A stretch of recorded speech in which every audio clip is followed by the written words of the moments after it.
Hello, ladies and gentlemen, and welcome to a rather different live stream today because we're kind of playing Elite, but we're not actually playing Elite. It's something quite different now. This is a project that I've been working on for a few weeks now, just whenever I had some spare time or videos were rendering anyway. I've been working on this small project that I thought could be fun to make a tool that allows you to select various systems or a list of systems in Elite and have the tool, either you can just export it to a file and send it over to your friends, or you can have the tool like basically run a traveling salesman algorithm on it to try to optimize it for the shortest possible route that goes through whatever systems you selected. And I've been working on this for, as I said, I think a few weeks now. Like it's not been something I've been doing a ton of work on, but it's like on and off. I've been spending a little bit of time on it here and there. But I think it's actually a lot easier if I just show it to you so you can see how far I am. I'm actually pretty close. We are almost done. I just need like the last few components, and I thought, oh yeah, why the hell not just start up a live stream and well, maybe someone wants to be find it interesting to watch. So I'm just gonna get you guys with me over here to the main monitor. Okay, maybe I should actually improve this so you guys can actually see what I'm writing. What we're gonna do, we're gonna put this folder over here. And we're gonna reshape this a little bit. And it's gonna be blocked by the chat, I know. Oh, no, don't do that. I said don't do that. Oh, there we go. Okay, it will have to be there. Because then we can make this a little bit bigger so you guys can actually see what's going on here. Very nice. Okay, so first of all, this is still in full-on developing mode. That means there is a lot of stuff, as you can see here when I'm executing. For instance, this command prompt will be removed whenever this thing goes live. And you can see there's a little bit of a load time opening up the program, and that will be replaced by a splash screen, stuff like that. Anyway, so here's the idea. So this is the basic tool as far as I've gotten so far. And the idea is you can search up various systems. Let's say I have a list of systems more to go through. That could be something like Quince, for instance. You can see here it will also autocomplete. So we have a list of systems, and I could add that as a waypoint. And maybe I want to go to some of the engineers. I have those down here pre-listed so that it's easier to find if you ever need it. So let's say that I need to go to Farseer. I'll add that. I need to go to Proelen. Let's add him. And maybe I need to go to Dav's Hope as well. And I also want to go to Jameson's Cobra. Boom. We now have added a list of systems where we want to go. And the idea is that you could use this either for, let's say you are making a long distance exploration trip. You could either just plot your base stations in a system like that. You can click save, and we can then call this the trip, and then save that file. And if we then clear that, we can then go ahead and we then open up the file again, and we'll get our systems back. So for long distance exploration trips, I could see that being something maybe people would use, because it makes it easier to share routes between players. If you have to go to a specific set of system instead of text files and all that stuff, you can just have this running instead. And I've added these small handy markers out here. So if I click this, for instance, you can see now, right now, this will copy to my clip holder. So I now have Quince in my clip holder. Or I could just copy that, and I'll get that into my clip holder. Of course, that means I can take it into the game, copy, paste it in there. And now comes the interesting part, and that's what I'm going to be working on now. And that is this small button up here that's called Optimize Route. Right now, it does, other than show a small UI, it does nothing. I have the code here behind us. We'll have a look at that in a bit. But the idea with this one is it's going to take this location of all of these systems, and then it's going to reorder them in such a way that you get the shortest possible route through all those systems. And of course, you have the opportunity to hard code a start and an end system, which can be the same. And as soon as you hard code the start and end system, you cannot click the other ones. They are in read-only mode. Until I deselect it, then I can click and select a new start and end system. So one start and end system at a time. Could have made this like radio buttons, would make more sense, but I made it check marks because then I can more easily add and remove stuff from the list, and it was a little difficult getting radio buttons to go across all this. So that was why I ended up going with the check marks here. And of course we can delete stuff from our routes as well. But let's just open up the trip again here, so we have that opened. So I just quickly now the whole thing is a rather, I have this small bat file which is what basically launches everything. But basically everything is stored in here in this lib folder that holds all the various, like this is the main form builder. I have this over here. This is the one that builds the main form. So you can see I'm adding the top banner, I'm adding the various buttons here, I'm adding search bars, and the waypoint add button is being added. Added here, various labels are being added, and the common location box, all this stuff is being added in here. This is basically the script that just builds the graphical interface as you see it right here. All the functionalities, when you click the various buttons, you can see, let's see if we can find one here. Patreon image, no, let's go up to one of the buttons up here at the top, was more fun. Here's the open button. The open button has an add click. That means that on a click event, it's gonna run the code open click, and that is then stored in here, open click. So we can see that once we click it, they will then execute it and then run the code that I've written in here. So just try and make it a little bit more easier to get an overview. Okay, that's an interesting question here. Let me see. Maybe I should sell it to FDev. No, okay. So the point with this is, and the reason why I'm not afraid to show this right now, is because when I'm gonna launch this, and Mhan's gonna reply to your question in a bit. When I'm gonna launch this, it's gonna be completely open source. That means that I'm gonna give people access to the source code, and if you just want to run it for yourself or don't care about what's actually running behind it, well, you don't really have to bother with this lib folder. You pretty much just make a shortcut to that D2A multi-stop route.bat file, and that will take care of everything for you. Alternatively, if you want to go and look into the code yourself, you have the option to just go in and look at everything if you want to.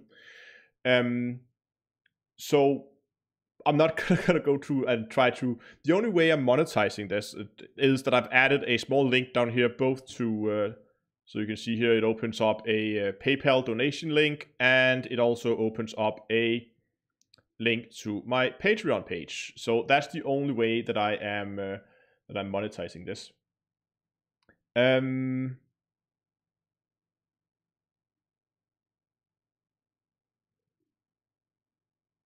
Oh yeah, there's lots of questions. So M. Hansen says, how do I get to search through the star database? Good question. So I've had to make a few, I wouldn't call it shortcuts, but due to performance, I've had to do a few things here. Now, you will see in the lib folder, I have a file right now called systems 500. This file, there we go. No, that's not it. Systems, it's just called systems. That's the one, yes. Systems is a file that just contains system names. It contains not all of them. This file is containing all systems within a 500 or 1,000 by 1,000 by 1,000 cube around the sun. Because, okay, I'll show you the problem. If we would have a look at, I have every single system in Elite right here in this file called, and let's go and have a look at this file. It is 2.7 gigs. I don't know if you guys could probably move that out here so you can see it. I don't know if it shows up on stream very well. It's very small text, but it's 2.7 gigs, and that's the full database of all systems in Elite, including their government type, locations, blah, blah, blah, blah, blah, everything. This would take a while to load. I mean, with just the system names alone, with everything else stripped out, and only the systems around the bubble, we can see this file here is around 26 meg. And to load that file and format it into the correct data structure takes around 10 seconds.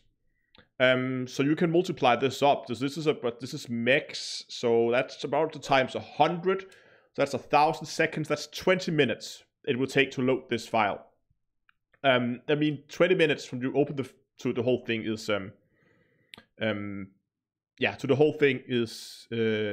is loaded. So that's of course not gonna work, and that's why I've done this where I'm loading only system names for systems that are close by. So that means if we just quickly launch this tool again, yes, run it.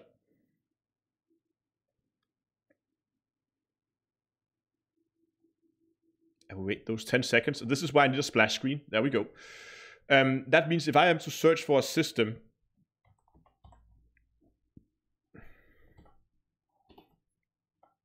or we can go for Beagle Point. You see, it can't find Beagle Point. That's because Beagle Point is too far away. So it will only autocomplete systems that are within that 1,000 by 1,000 by 1,000 box. And that's because those are the systems that I expect people to normally use. But there's nothing that prevents you from putting in Beagle Point here manually. And when you do that, I'll get that code up so you can see that. And VP add click. Here we go. So here's the code that does that. And you can see the first thing it does is it reads the system name from the text box. So textbox.text is now the system names. And then it says if the system name is not a empty string, then we go and we invoke a web request to EDSM system, and I then replace the system name in here, and I get that. So if we take this list here, copy that, and I get a new browser window. Here we go. And I put that in there, and we then replace it with whatever system we want to search for. This could be, let's say, Quince. There we go. We get a little bit of, get this down here so you guys can see it. Basically we get the names and we get the coordinates on where the system is. So that's what I'm doing when I'm clicking the add to the, so when I'm clicking adding it to the UI over on the side, I basically go out to EDSM and I look up if the system exists, and I save the coordinates for that system in some metadata for that row, so that that information is hidden but stored behind the scenes. So that's how I'm checking it, basically using the EDSM API. Okay, open source. So that's how I'm searching the database, and it's the same thing we're doing in here when we're optimizing the route. First, you can see here we're reading the meta tag here, and we're trying to see if I already stored the X, Y, and Z components. If I have not stored that, no, Storgen, you can still do multi-route trading for Beagle Point. As I said, you can still type in Beagle Point manually. It will not autocomplete, but it will still be able to look up the system metadata as soon as you add it. It will just not autocomplete. And that means, of course, that if I check if the metadata is stored in the tag, in this meta tag about this location. If it's not, then exact same thing as before. I invoke a web request and I pull the data off the EDSM API, and then I do some regular expression matching here to pull out system names and all that stuff.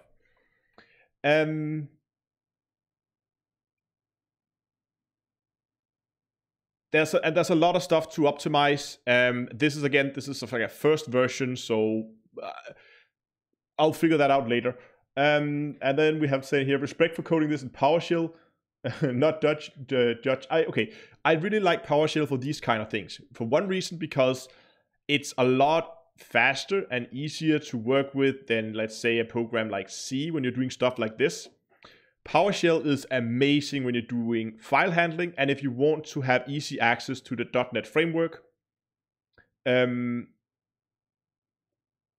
means that I can easily get access to the .NET framework. If you don't know, the .NET framework is what allows me to make these, to make the UI, basically. I'm building that on top of .NET.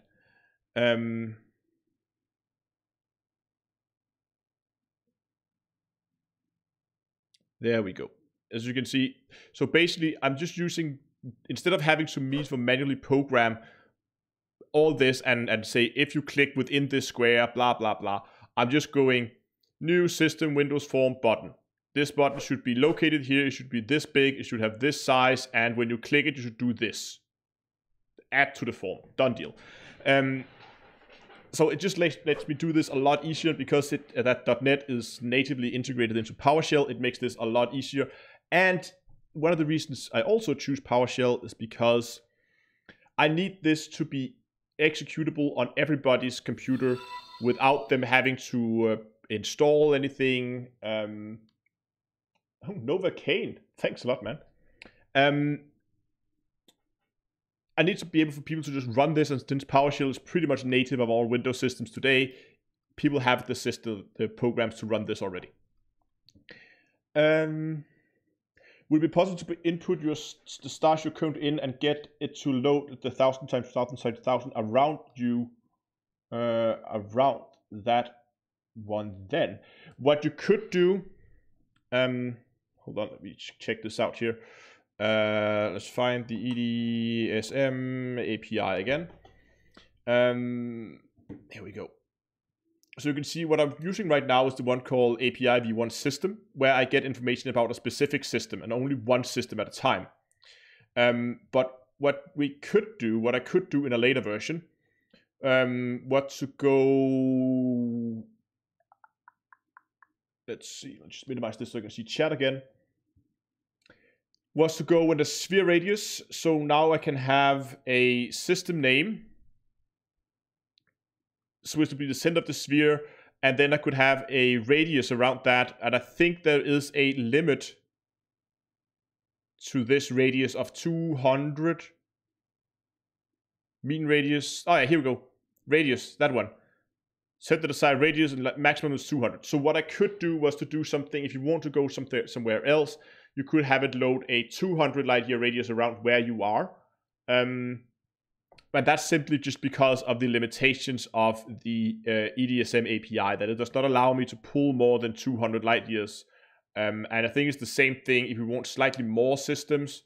We could go with a cube, and again, then it's a cube of 200 that I would get, so I can get all the systems. Then I could kind of preload those systems if we wanted to do that. But that's something I'm probably going to do later on. When it's launched, we'll look at feature requests from people, and then we can add more stuff to it later. Exactly. Right now, it's just a minimal viable product. The stuff that I want to have working right now was basically a new open save as, a little bit of auto-completing. This was really easy to do, so I decided to do that. There's also other stuff that I would really like to do in the future. Is if you manually want to, I'm just adding some random systems here. If you manually wanted to address or to rearrange this, you really can't. You can see the drag and drop right now does not work because I have to program this. It just does multi-select. So later on, I want this to be able to drag and drop the systems around so that I can, so you can manually order your systems if you want to create your own route and don't want to use the automated optimization tool. But again, that is for a later version. For the first version here, we're just gonna get the optimized route, and then we'll look into adding more features later on. I'm gonna see if we can get some. If this gets some wind and people like it, gonna see what people have in terms of feature requests, and then we can begin to add those features in one thing at a time. Probably start with a small bug fix, and then later on we can begin to expand with new features. Maybe even begin to do stuff like pull your current system or stuff like that. So we can load systems based on where you actually are if the game is running or something like a little bit like the ED Market Connector does. So yeah. But what I want to do now is I want to go down here. So this is this optimize, as we already went through. It just pulls metadata, checks if it's already stored in the tag, and if it's not, it invokes a web request and pulls it off the DSM. And then we do a lot of check to see whether there is any system that's set. Close this. Any system that's set as first or last. And it checks if it has first, and it checks if the current system is the first one, and it then put this into what's called a PS object, which is a PowerShell object. So it's PowerShell's own native object. And the reason why I am porting it over to that is because it makes it a hell of a lot easier to work with later down the road. So it is a little bit of an overhead, but it really doesn't take that long. And I'm not expecting there to be hundreds and hundreds of systems in people's route at this point when we in the optimize. I hope that people have limited themselves to, I would say 10, 15 systems, probably max. But that again, it's just going to take longer. This makes my head hurt. Yeah, and I check if we encountered any errors along the way, and then we throw an error at people's head, and they will know that it did something wrong. And the reason why I'm checking for this is, of course, because if we'd open up here, I have the trip, the one we made before. This is CSV format. That means that if you want to build your routes externally in other tools, this CSV is pretty much the most commonly used format for storing pretty much any data that requires multiple fields. It's basically just comma separated values. It's such a simple format that means that anybody can go out and make a separate tool if they want to build their route somewhere else, and then build these files very, very easily. And then people can have those files and put them into the program and upload them in there and have that up to do the optimization if they just want to use it for that. The whole idea with this project is just to throw it out there so people can use it for whatever they like. So that's the point. And now that was the add click.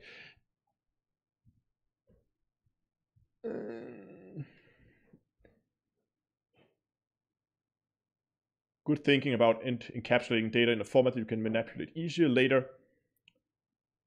Overhead be damned. Yeah, exactly. The overhead here, we're talking sub-seconds. It's not going to be noticeable. And if you even noticed that was actually one of my concerns, was how quickly we could get a reply when invoking those web requests when we add the... Come on, there we go. If I add like a system, so... maybe not solve that one. The moment I click this button, what it does, remember what it does. It goes out, it takes that system name, it goes out to EDSM, it looks up the metadata, it takes the metadata back, it builds the row, stores all the metadata, and then puts it into this small grid point. Look at this.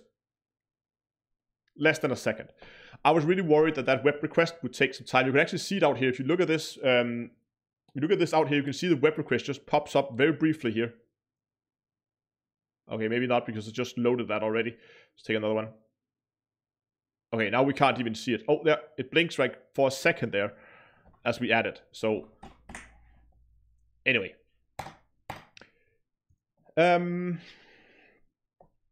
Okay, so it's time to actually do... Oh, did I need that comment? Time to optimize the route.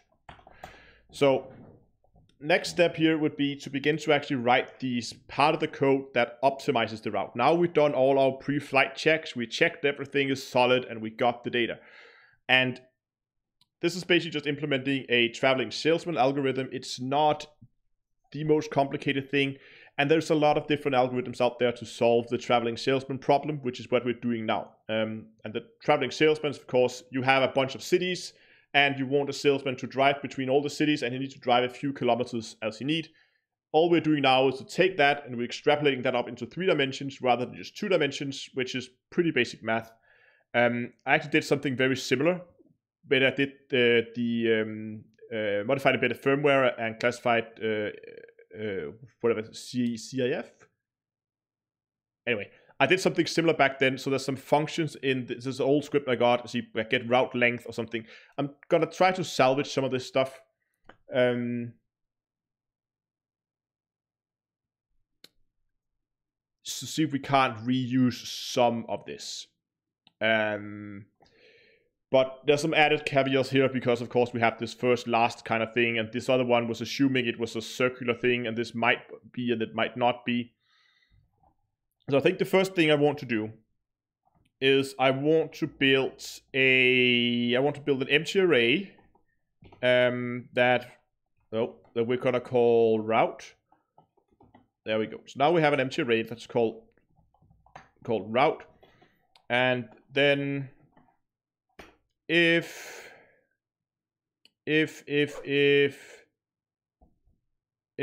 has first, so come on, messing up all my keyboard shortcuts today.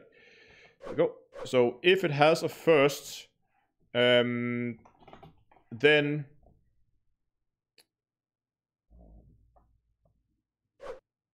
route, we need to append to the, plus, the microphone is in the way. I need to move the microphone away a little bit. Hold on. Let me just check the sound level here. Just adjust that a little bit so I have access to my whole keyboard here. So we need to append to the route from systems. Oh, come on.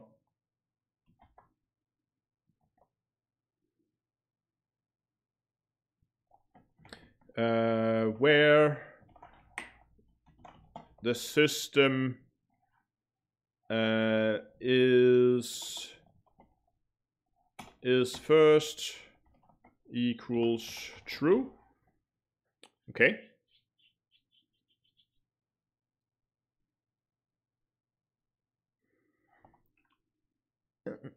So first we just make sure that we append to the route the system. And are we gonna append the full thing? I think we are. I think that's the best way to do it. What did I do last time?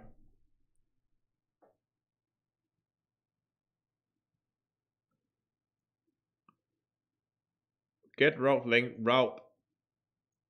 Oh yeah, I did a system. Oh yeah. Oh, should we do that? See, last time what I did then was I built a system, distant matrix. You know what? I think I'm gonna do that again.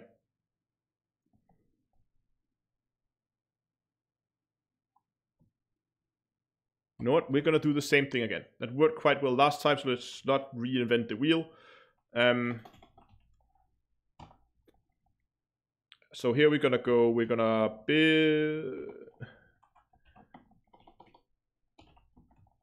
build system dist array. Okay, so first we're gonna go number of systems. Last time you could see this was pretty much something I was writing for myself. So I would use like syslist, which I knew was system list, but I'm trying now that it's code that I'm actually publishing to write out the names fully to make it easier for people to understand what's going on. So first of all, we're counting the number of systems.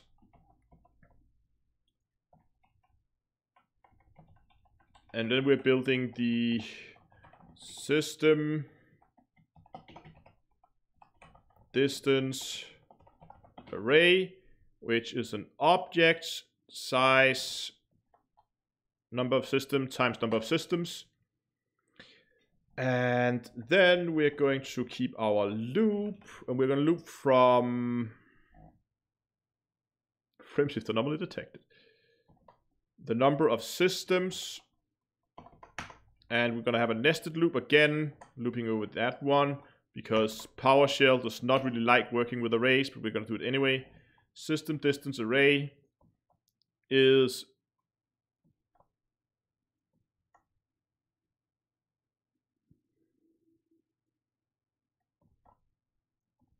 basically just going to replace it. This is basically just Pythagoras. There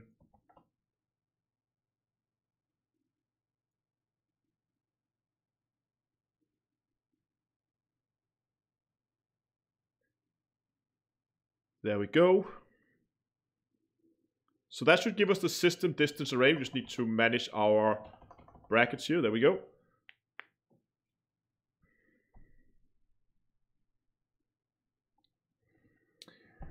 So that means that we now have a system distance array. So we can now look in, if we want to know that the trick I did last time was I have this array, and whenever I need to get the length of a route,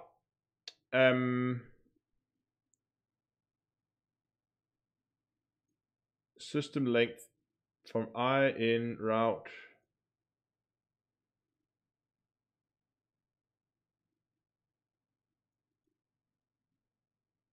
Wait, why did it go route I?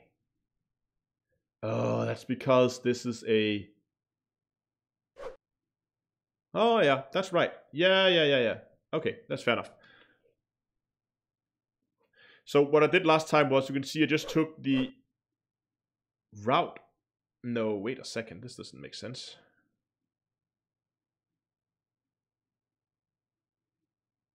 Wouldn't this give me the name? What did I store in route last time?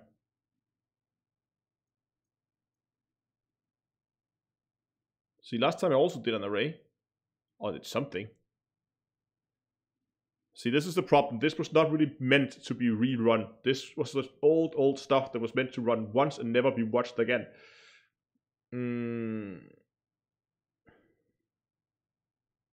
Where am I even building route?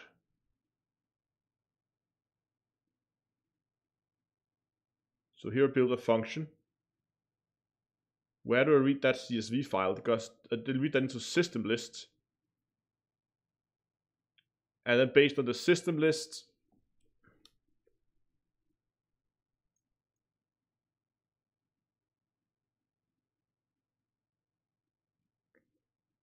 are we still good here?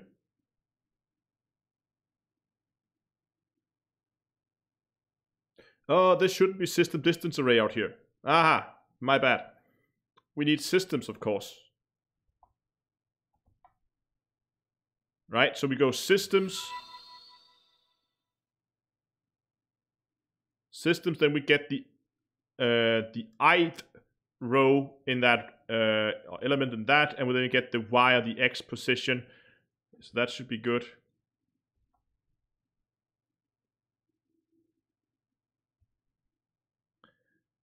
Of course. There we go.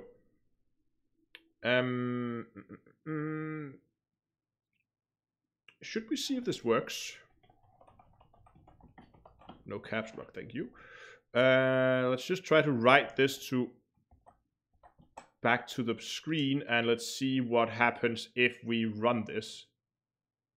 Will it run? It imported the code. There's no syntax errors. That's a good start.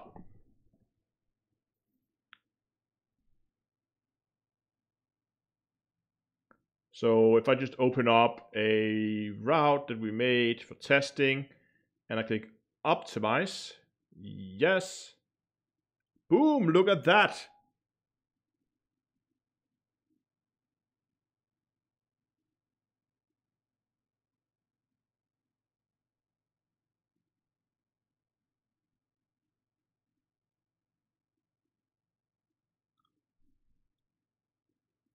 Oh, it's just writing this out. It doesn't format it. Okay, how many systems did we have? 1, 2, 3, 4, 5. So I should see 1, 2, 3, 4, 5. 1, 2. Yes, that's okay. So that's good. And we should also see that that number there should be the same as that number there. And it is. Perfect.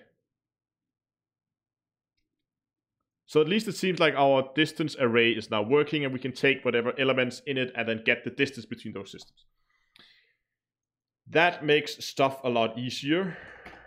I don't know why right host is such a bitch today, but apparently it is. So now that we have a system, so then we can click, okay, is this, then we add that route to the system. And we do the same thing if it has last.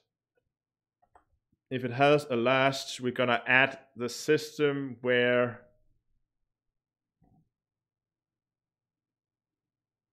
oh, hold on. These are called first.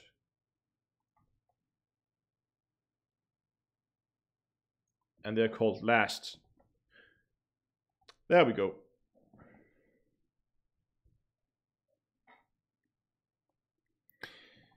So now we have added to the route the first, and we have added the last system if they are there, but the array might still be empty. Because if there were no last and end system selected, yeah, if there's no last or start or end system selected, then it can still be empty. Hello, Uncle Aura. So now we have a maybe populated, maybe not populated route. there's this function here, get route. It seems extremely handy. So I think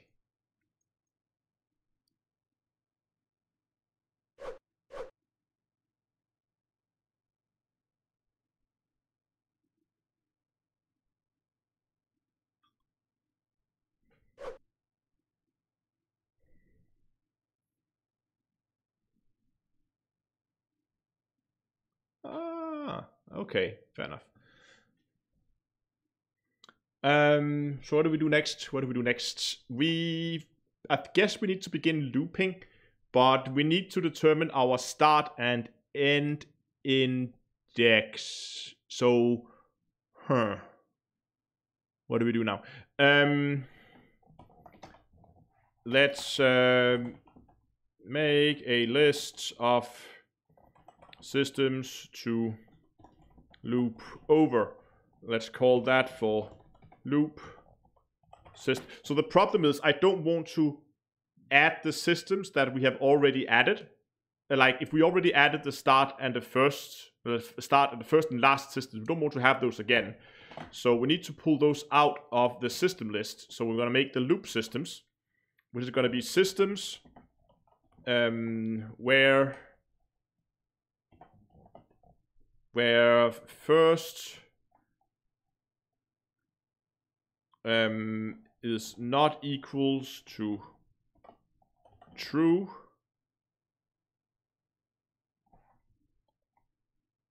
or let's make this easy to read, if that's equals to false, or and in this case,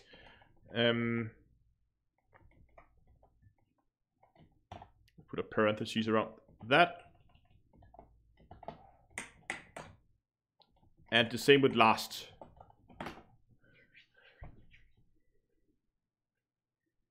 Hello, Jeff. So now we're just making sure that if we're taking everything where both the first column and last column is equal to false, meaning it's not the start and it's not just the end systems. So now we have our list of loop systems. Should we just make a comment here saying add first and last system to route. Okay. And this is called systems with an S. Good. So now we can go, let's move that down a bit so we can have this even higher on the screen. So now we can go for each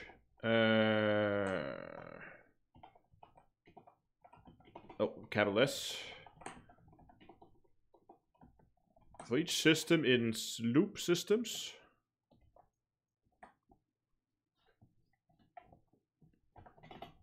So now we're looping over all the systems that we need to add to the route. We need to add them one at a time.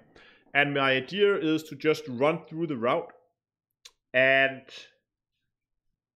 then basically say, okay, can we put it here? And then run through the route to see which makes the shortest route, depending on where we put it. Again, this is not going to be the most optimal way to do it. I mean, it may not get the fastest route, but we're going to get something that's fairly close. And most importantly, we're going to get something that actually performs pretty well without having to check every single combination there is. We're going to get something that's going to get us pretty damn close to a decent result. So I think this is okay. Okay, so now I need to think, because now that we're looping over all the systems, we then need to basically put it into the route click. So if I have, no, I should get some post-its here so I can show you.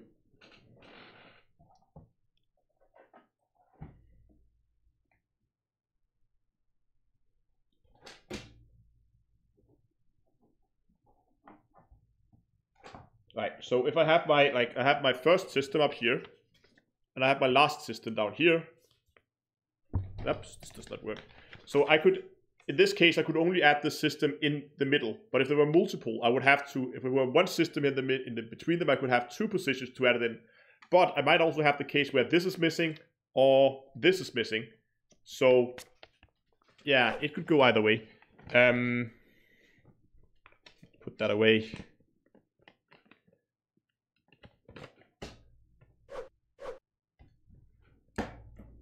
So I think what I want to do,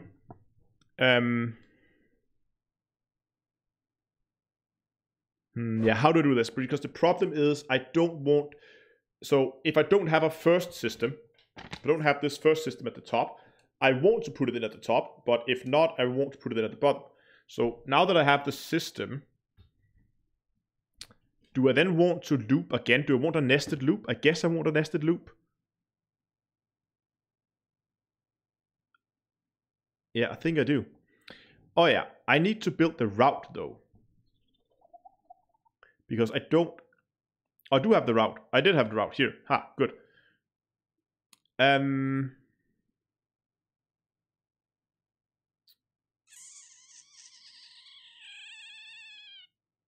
How do we, okay. I think what I need to do in here once we, oh, sorry.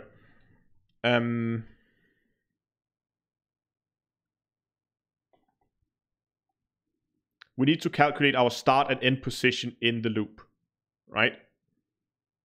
So we can actually do that up here.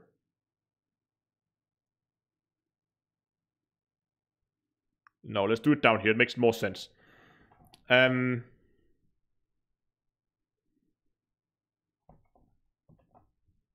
So if we have a first system,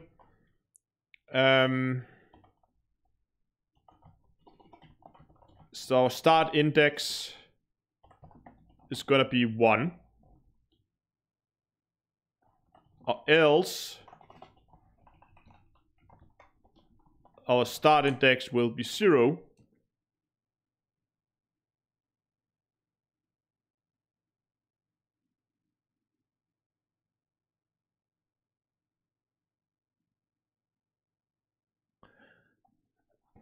And so that's where we are starting to put in systems. And what about the last one?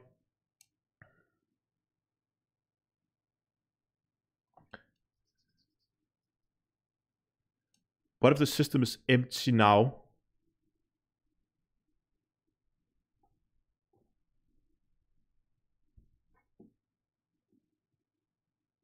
Oh, this is difficult.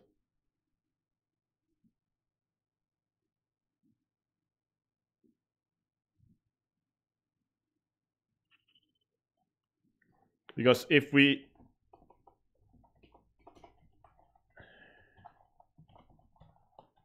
has last, so what I'm thinking here is we need to have all 3 scenarios. We have 3 scenarios right now that we have no last, no first, no last. We have either of the 2. We have 4 scenarios. We have only first, we have only last, and we have both, and we have none. Those are the 4 scenarios that we're in right now.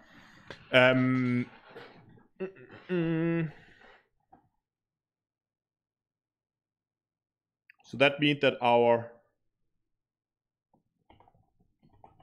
end index, if we have a last,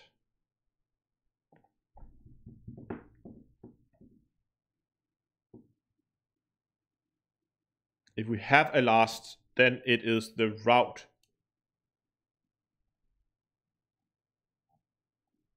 Can we go route length? Or probably go route.count. That's the number that we need to index, so that means we need to go -2 here. Because if I have a list of systems, I'm just going to write down a system list here so we can see it. Sys1, sys2. This is going to have a length of 1. But the last position I want to put it into is going to be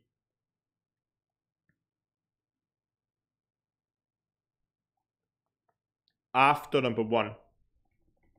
Instead I only need -1. Is that true?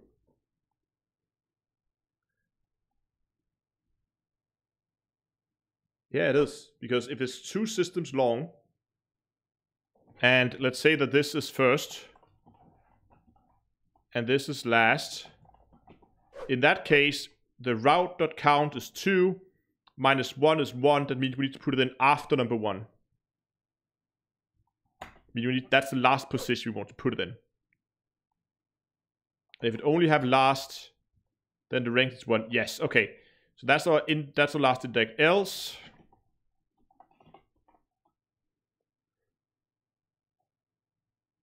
yeah, else the last index is just count. So that's after the last, but that last one, this is number 0. Hold on, let me see if I get this right. Start. Because, okay, let's do this again, or first is what I'm calling it. First. So, in this case, this is index 1. That means that in this case we have 2, which is the length, and we want to put after 0. Haha, yes, after index 0. This is index 0, right? Let's put 0, 1. So we want to put it in after index 0, and the length is 2, so we need to go minus 2, we need to go minus 1 here. There we go. So now that we have our start and end index where we want to put this in, all we really have to do is to go a for I equals start index and I less than or equal to, I guess. Yeah.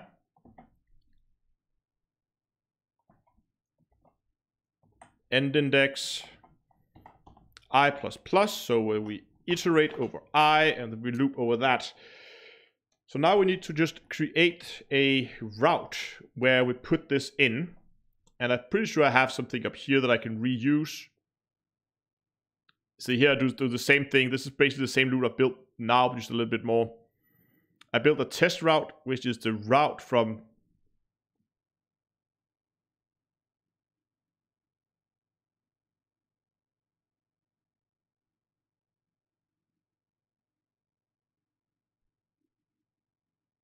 why does this just say at I?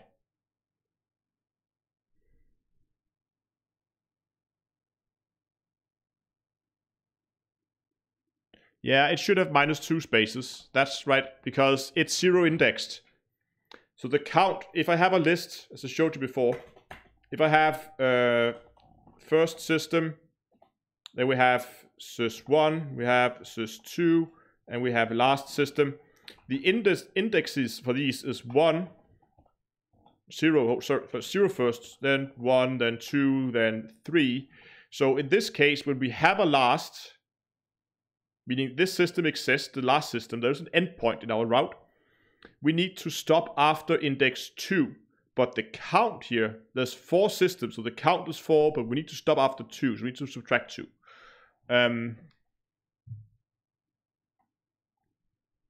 Yeah, basically. So that should be okay.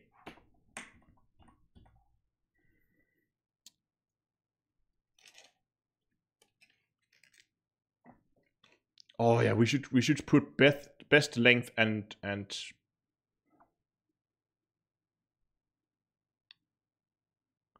we also need a best route. We'll do that later.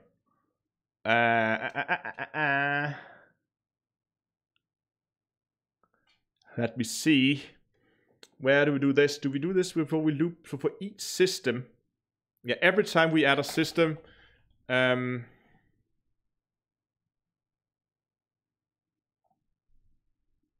do I reset best length?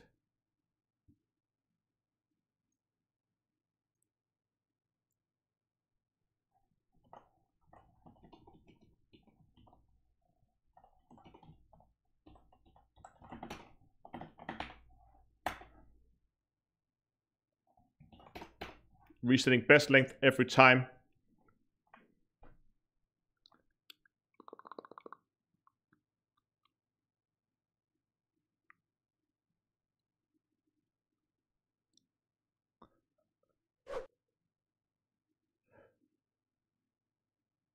Oh, he asked if there should be spaces. Where are we here? No, you could do like this. But first of all, the syntax highlighting doesn't really like it.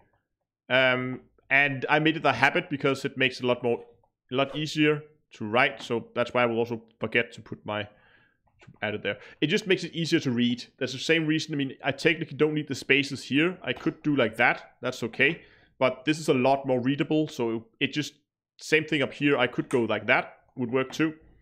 But I put spaces in to make it easier to read for whoever's gonna work with this at some time in the future. Yeah. Okay, so we have the best length up here, which is now reset every time we try to add a new system. And now we begin to iterate over where this is going to be. Problem is, if it is index 0, can you index into a... Hold on, let's do some... So, okay, so if...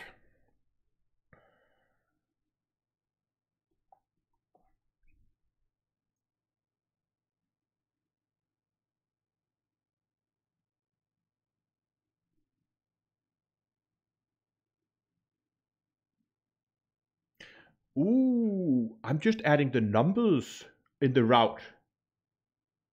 The route never contained the system names. That's interesting.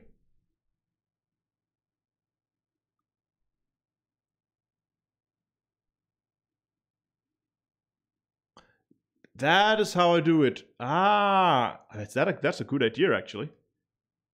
But how do I get the index then?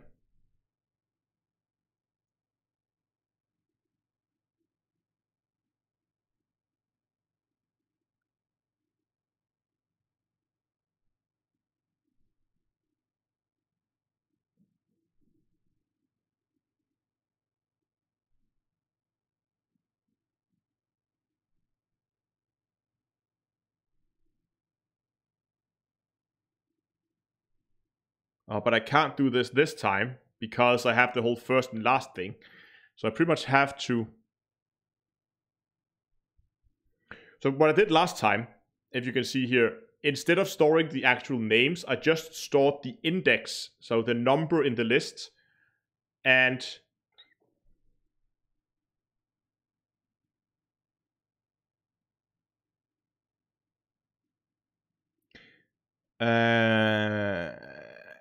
but this time I'm storing the actual names,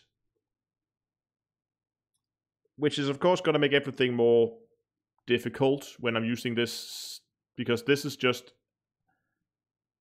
IDs.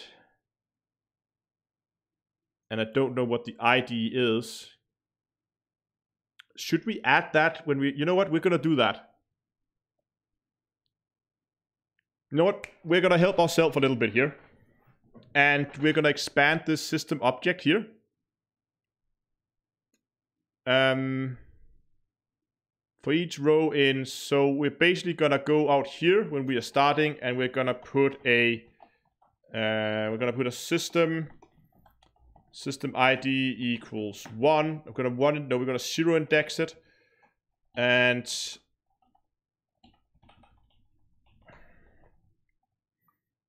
then when we are adding this, we're going to go ID equals system ID. After we have appended it, and this should be the main loop. For each row, yes it is. Then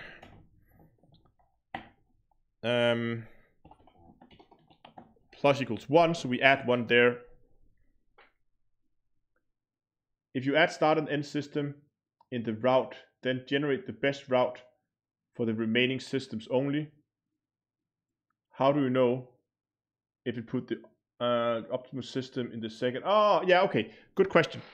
So I'm not actually doing that. You can see I'm adding the first and the last systems here if they exist. If they were checked off in the GUI, I'm already adding them. That means that in the case, let's say that both first and last exists. So that means I'll have first and I'll have last. Now the first system I put in can only go in one place. It can go in here, right? So that's the really the third system, but it can go in here. The next system I can then put in, I'll then try to put it in either here or here and see which route gives me the shortest. And let's say that the shortest route was putting it in here, then I'll put system 2 in here. When the third system comes along, I'll then try to put it in there, there, and there. And let's say system 3 fits here. Boom. And then next time I will check it there and figure out which one's the shortest, where should I put it in there, and then just loop over it. So you can see by doing this, I always keep the first and last systems in place, and then I just shuffle them in between there. Whereas if first and last does not exist, of course, it's the same situation, but you can see then some of the systems might come up as first and might come up as last. Yeah, but they need to be there so I can ensure that I get the first and because I could just build it without them and then add them at the end, but then I wouldn't know that it was the best route there is, because of course I would have to use those when I calculating the route. Yes. Okay, so we have the best length, and this is best length for the current iteration here.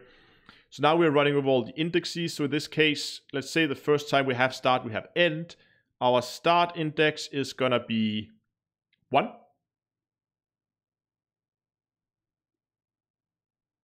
Because we have first. No, that needs to... Oh, damn it.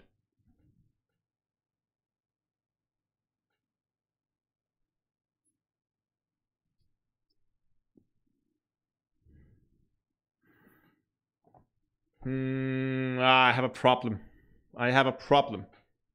Let's try to do this again. If I go... Let's say I have first. No, let's say that I don't have first, but I have last. You can see then in this case you say, oh, there's no first. So start index is 0. And then I would put it in after 0, which is here. Ugh.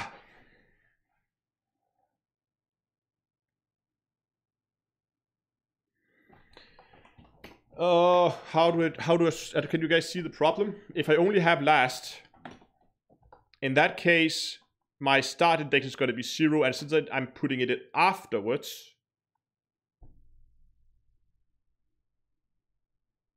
should I handle those cases specially?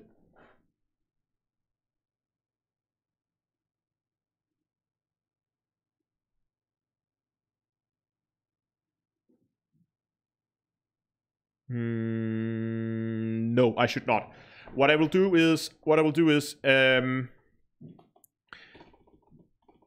I will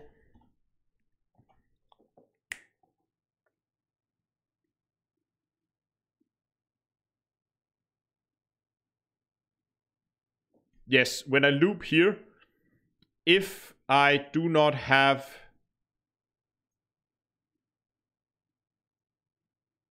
wait, but if I do not have, so let's say it's 0, so I need to put it after 0, but then last says that I need to put it.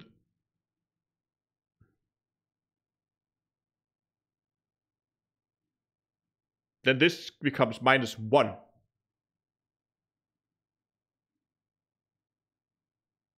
And then it says if, and it's less than or equal to -1, which is not, which it isn't.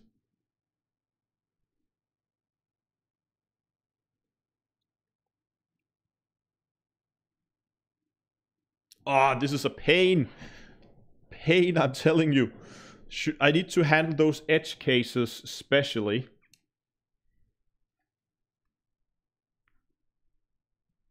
Because how do I do this? I can't just add an extra check. Can I do that? Can I just add an extra check in case it is not? Can I do something clever with start and last?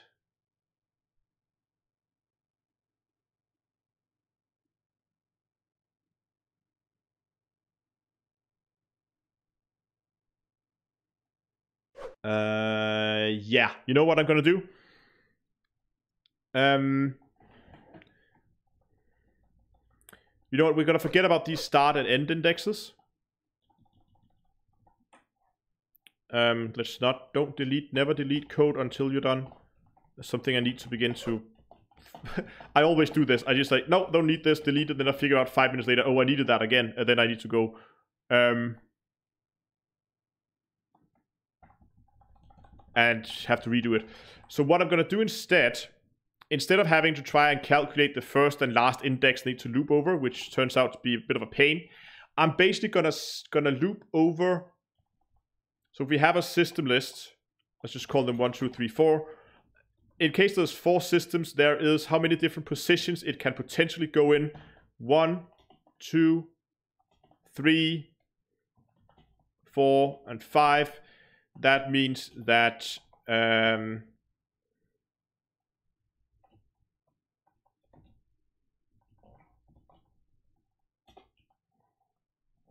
let's call this for max.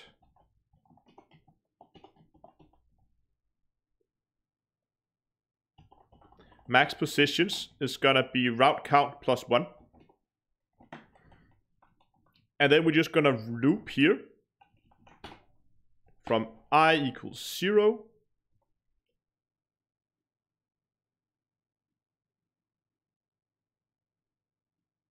or you know what, just gonna loop to count. Just gonna take this, and end index is count.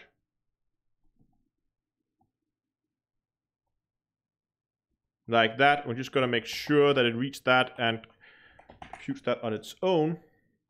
Okay, so here's my idea. I'm gonna count up. I'm gonna count up the maximum number of positions that I can put in the system in the list. Right? So in this case with 4 systems, that's 5 positions. So that's count plus 1. No, right? 1, 2, 3, 4, 5. Yeah, count plus 1.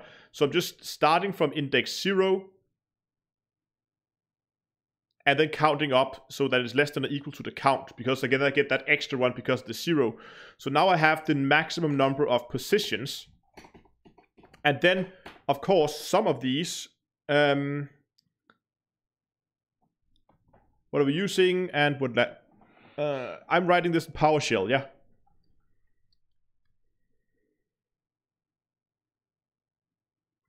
So now when we have this, we can simply go if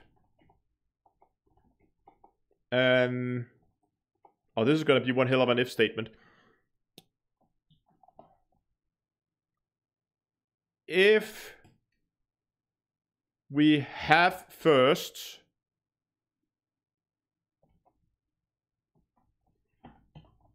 and no.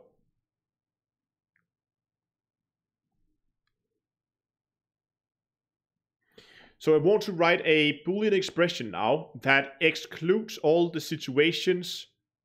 So I need to draw this out, right?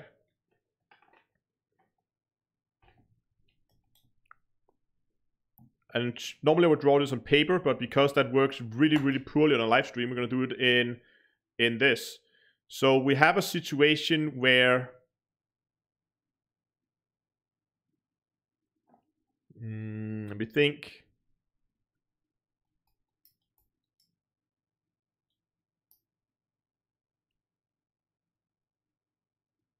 No, it's not going to work like that. Ew. Hope so. Okay, so if we have a first system and I equals 0,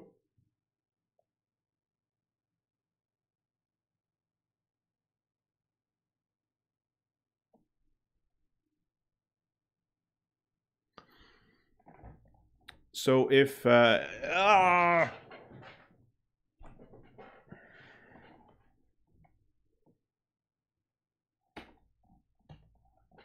not equal to 0. Yeah. So this one, if we have first and I is not equal to 0, if this is true, we run. But if this is false, and this is true, it's, oh no, hold on, let's false, then we'd always,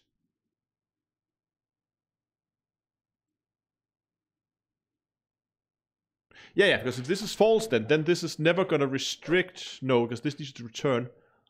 Oh my god, this is difficult. I hate Boolean. Ugh.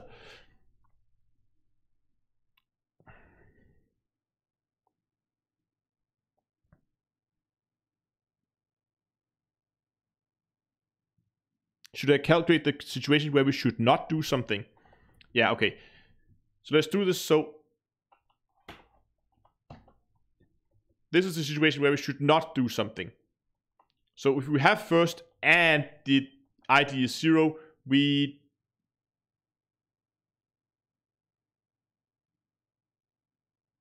yeah.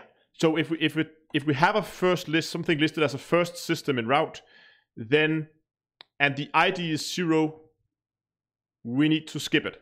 Because then we don't want to do, this is this one, right? This is ID 0. This is ID 1, 2, 3, and 4. Like so. So if we have first, so this is first, and the ID is 0, we should not put it in there. Yes. Or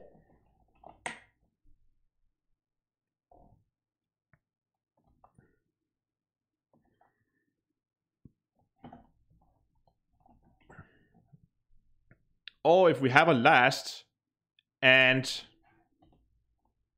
I is equal to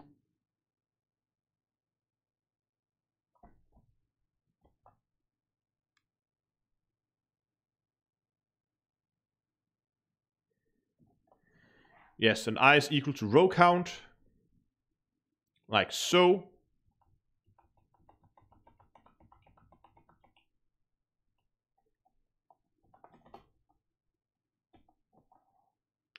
Then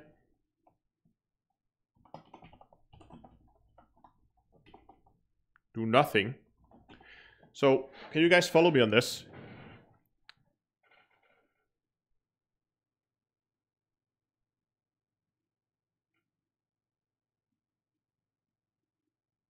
I brought this upon myself. I know. Yeah, so this is the case, right? So if I have a first system, if this one is first and the index is 0, then we don't want to do anything. Or if we have last, so if this one is last and the index is equal to, I'll probably ask you to make 100% sure it's pre-compiling that, or pre-calculating the count, and that is equal to the count. So that means we're here, 1, 2, 3, 4 systems. Then we do nothing. Because now that we have that, we can put another, just to fuck everything up even more, put another parentheses around all of that. And write not.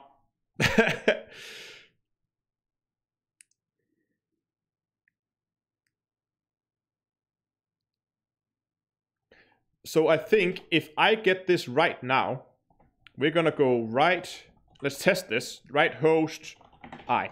Now we're just gonna write the ID out. We're gonna remove this debug stuff down here. Now we should be able to write the list of IDs that we're looping over. So let's try to see if this will actually run.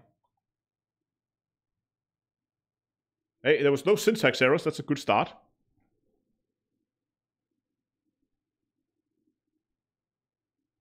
Good stuff. Good stuff. Okay, let's open up a trip here. Okay, so now we have 1, 2, 3, 4, 5 systems. So when I click optimize route, I expect this to write 0, 1, 2, 3, 4, 5. Yeah, right? So I can click optimize route. Yes. 0, 0, 0, 0. Well, that was not really the plan. Now, was it?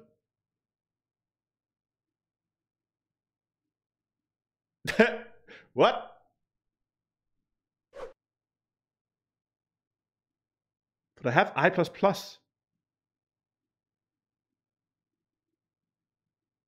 What?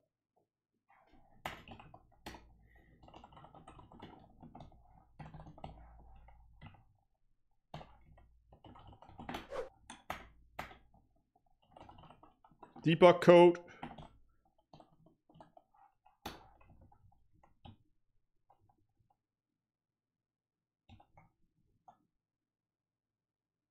Oh, yes, I know, I know.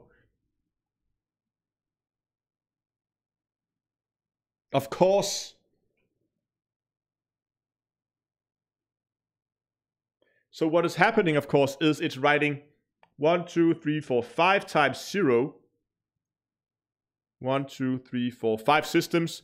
It's because it's looping here. It's this loop that goes in and write it once. Because we don't have first, we don't have blah, blah, blah. So we need to try it. Because we're not adding it to the route. That's our problem.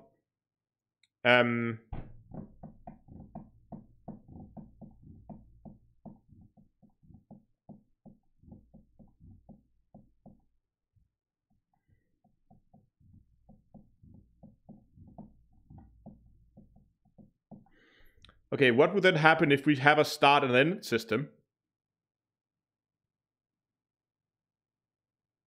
Then we get 1 4 times. Yes, look at that. So now we get 4 ones. 1, 1, 1, 1. And that's because we now have, I've selected Quince here as a start and end system. So it's built a route that says Quince, and then it say, okay, where do I need to put it in? I need to put it in before. We're always doing before now. Before 0, nope. But I need to put it in before 1, which is here. And it does that for 4 systems because Quince is not included. So I think we're good. And if I then did, let's say I did like this instead, I would expect to get 1s, but only 3 of them now. Optimize route, yes. Nope, did I click the wrong button? Oh, no, something crashed.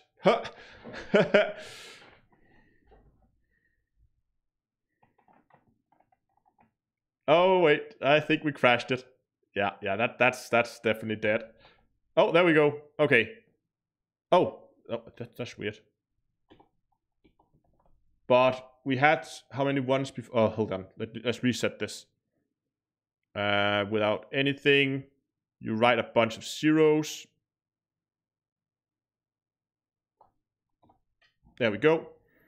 And then we have 2 different systems.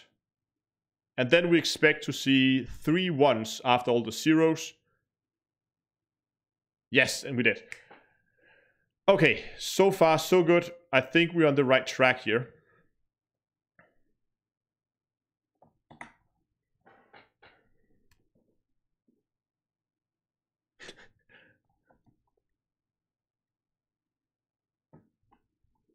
So now that we got that sorted out,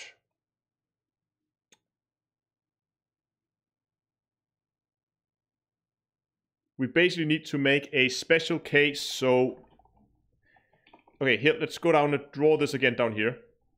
So it says we have,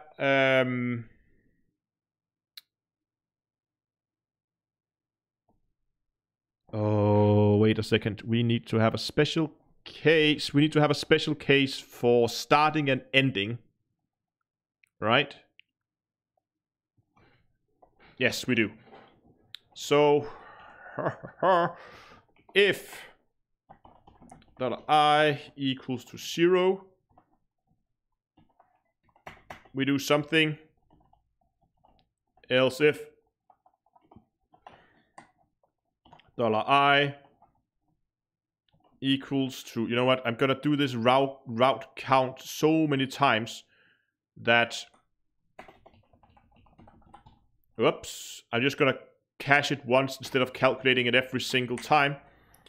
So we're gonna go current route length is that. It's not, it's really shorter, but it's a lot prettier.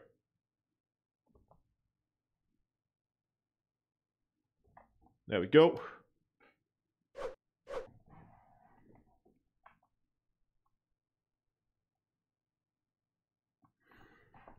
Okay, so if it's the first one, or if it's the absolutely last one where we need to put it at the end, then we do something something special in those cases. Else we do the general case. And the general case is just going to be something like this, basically. Did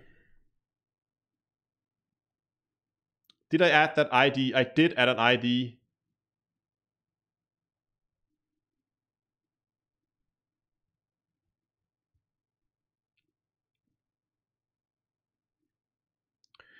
So the general case is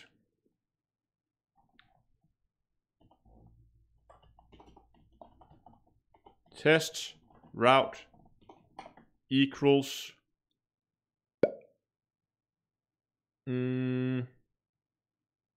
equals what?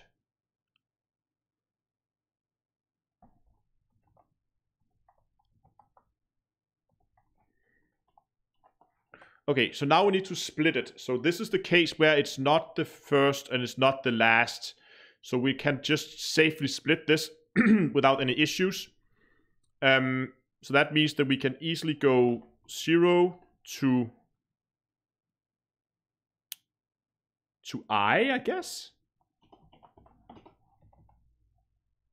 Because we need to put it in before.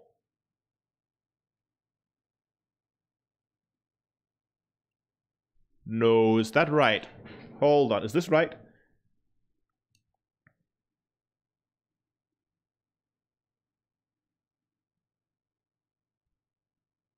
Let me draw this again. System 1, 2, 3, 4, 5. We know it's not the one where... So now we're having the one where it's not the one where it goes in here. It's the one that goes in here. So we need the one that goes from 0 to 0. But we're putting it in before number 1. So it'd have to be -1. Can we just do that? Yeah, it can. Okay, that's pretty cool. So we can just go I -1. There we go. Plus something, then we'll figure that out in a bit. Plus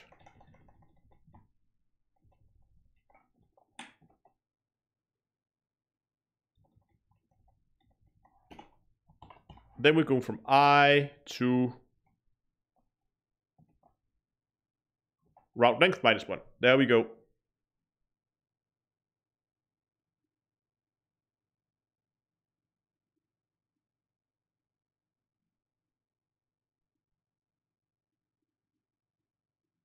Ada repeating in both if state. Yeah, technically I am. So here I have a not statement outside, right? So you can see here, there's a not statement that disqualifies this, but it only disqualifies this if I have a last system. So this is only the case where I don't have a last system, then we would get all the way up to current route length. So in some cases, or in most cases, yes, I do disqualify it, but in the case where we don't have an end system, where we just want to end wherever, we don't really care, then it will be like that. Yes. So test route, and then we go from I to current length -1 because the array is 0 indexed, and in the middle, whoops, we are going to add just like we did before. For each systems, you're just going to add system, basically. Like so. Wonderful. That's our test route in the general case. You can copy that up here and up here. And in the case where it equals to 0, then this does not work because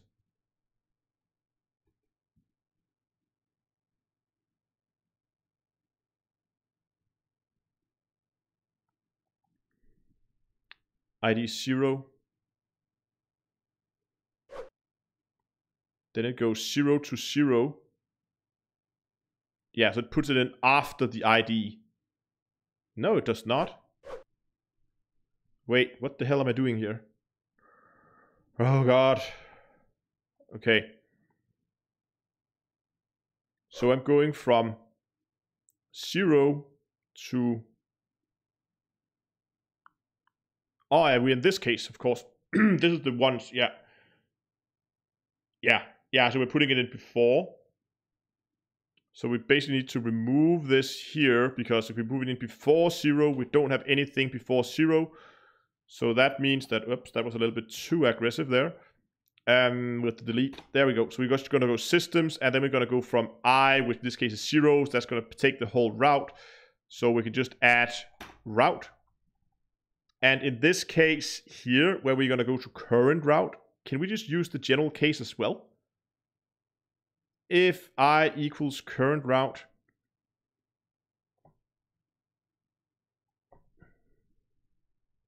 then we basically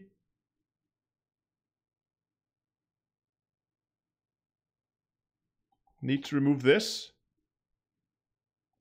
which would be the same as doing like this. Yeah, that should do it. Yes, okay, in the other cases, we're just going to go system first, then route, and then route plus system. Yeah, okay. So just which side we're adding it. So that should be good. And otherwise, we're splitting the array and putting it in the middle. So now we have, let's delete this. So now we have a build the route to test. So this is the route that we're currently going to test. Now we need to calculate the test. We need to calculate the test length, and I'm gonna to cannibalize get route length function here. Put it into lib here, create new get route length for PS1. We're going to cannibalize this as a function. And we're going to try to follow the same naming standard with camel case. Boom. Okay. And we want a route and as an input. No, we want a test route as an input. And we want, what did we end up calling it? That system distance array. Let's call it the same thing over here, just to be consistent.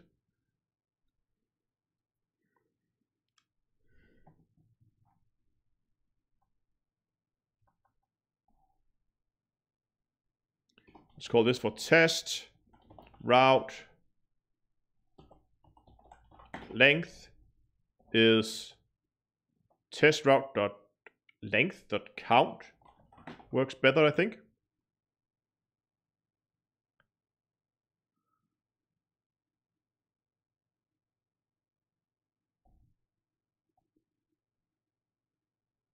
Why did I put route length equals? Oh, yeah, okay. So route length equals zeros for I equals blah, blah, blah. Loop over the test route. And the route length is the system distance array for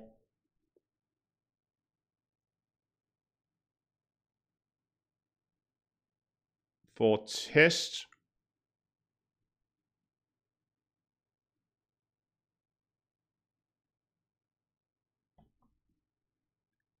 Yeah, is this right? Yes, it should be. So we're going to go test route. I have to think here. Dot ID. No, hold on. Route. Okay, so we need to get the index, which is test route I dot ID. So we get the ID number out here. And the same thing over here, dot I plus 1 dot ID. Because you recall we did before, that was why I did that before. I added a system ID here to our custom object, which is basically just a counter, counting up 1, 2, 3, 4, 5. Fairly straightforward. And now we should, of course, remember to put test route in there. that should give us the length. We're going to add that. We're going to return route length. Simple as that.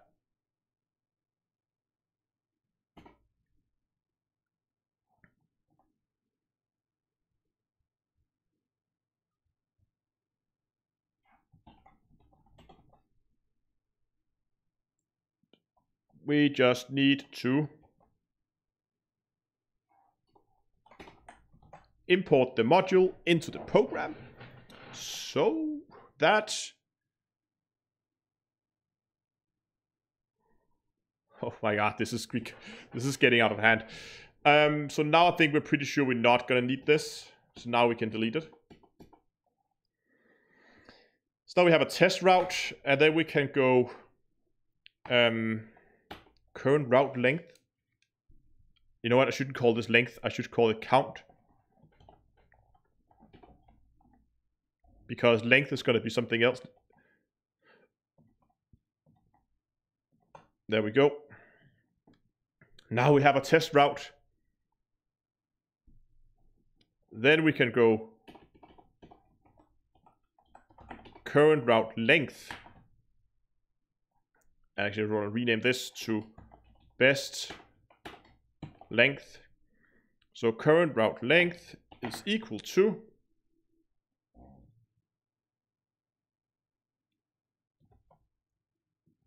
call that function on test route with system distance array. Bada bing. We have the current length of the tested route. And if the current route length is less than best length,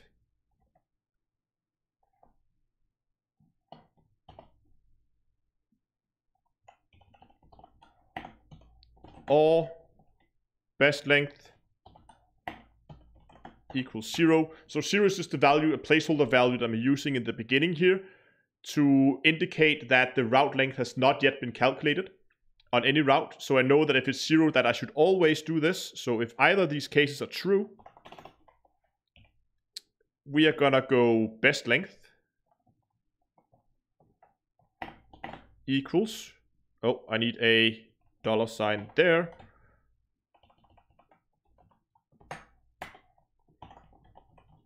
Oh, best route equals test route.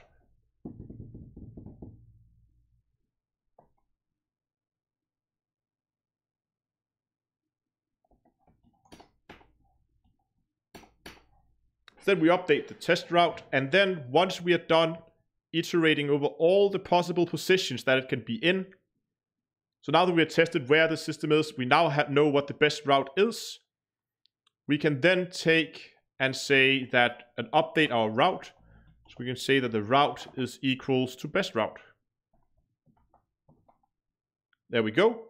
And then we're going to loop over and try to add the next system in. Bada bing. And then we're done with all the systems.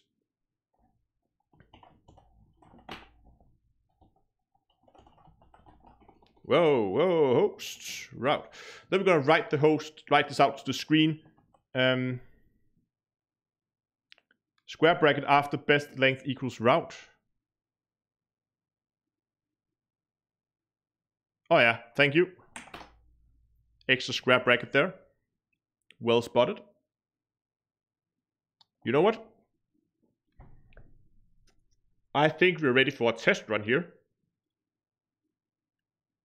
Oh, we done goofed.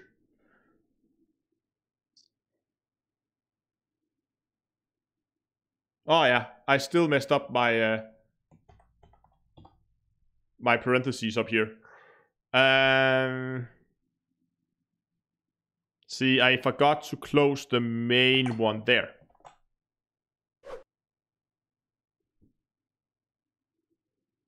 There we go. Now it compiles. Oh, well, no, it's not really a compiling language, so. Boom, hello, here we go. So we're gonna load our trip. I'm going to try to just optimize this without any start or end systems. Oh, click that. Yes. Oh, everything went wrong. Oh my god. Okay, let's start from the top here. Does not contain a method. System automation ps opt does not contain a method named opt addition. Uh-oh.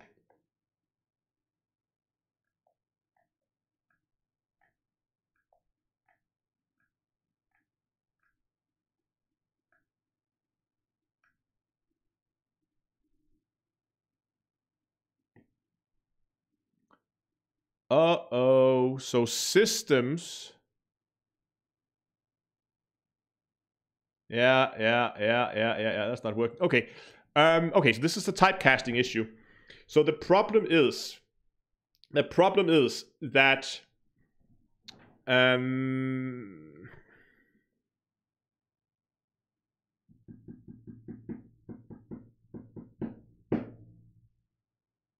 think here.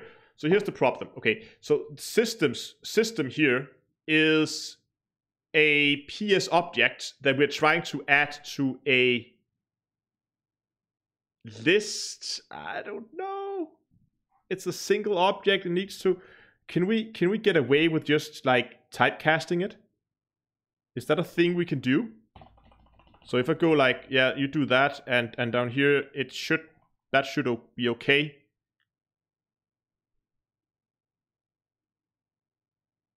Oh, webcam. Oh, sorry. I'll try to remember to move the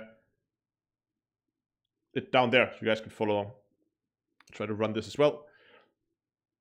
So try to just to typecast it to see if that will solve it for us. So let's load that route there. Let's try to optimize it. And yes, I very much want to do that. Okay, something still went wrong. Cannot index it to a null array. Uh-oh. What array is null?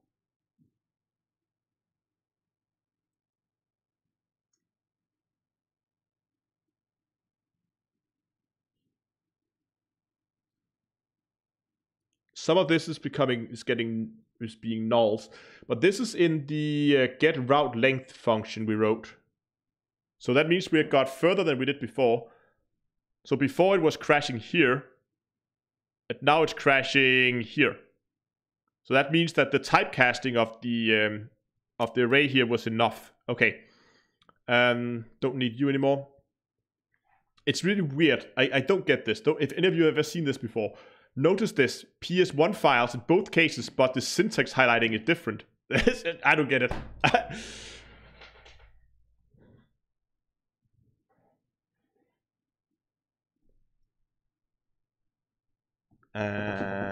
Okay. I think what we'll do here, it will just write a lot of debug code. Right host. Right host.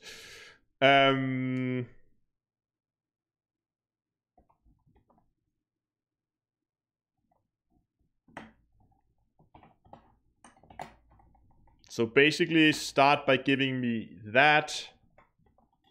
Then give me .id. Then do the same thing with plus one.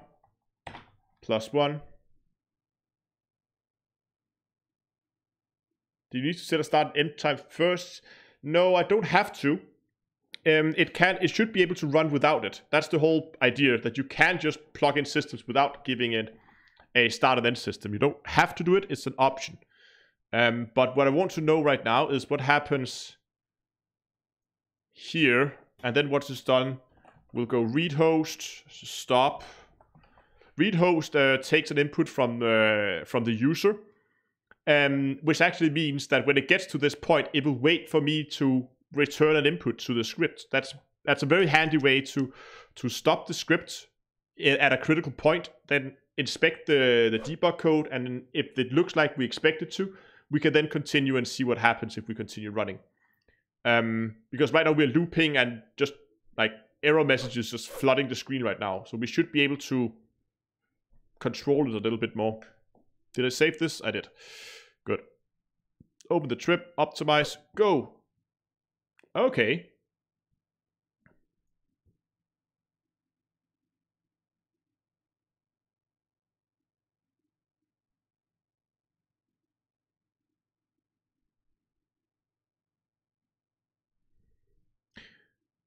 What? Why do we get the full?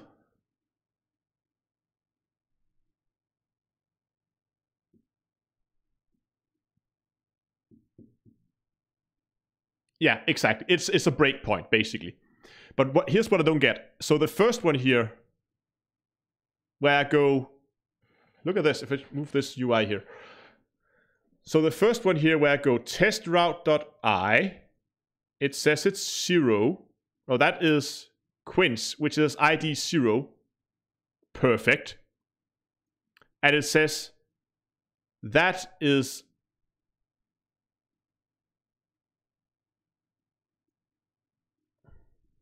And then it says, what is this? Then I go, what's the ID? The ID is 1.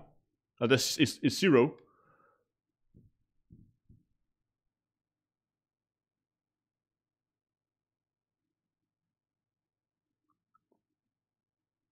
But then I go, what is +1 then? And then it prints all of this. And then it says, what's.id? And that is null. And then it goes stop. So why is +I + 1 a array? What? That looks like that is the what? What? What?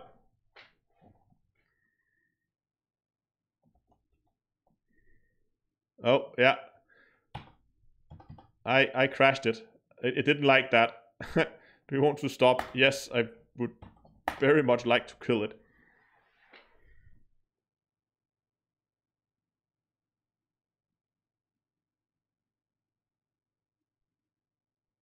Without .id, yeah,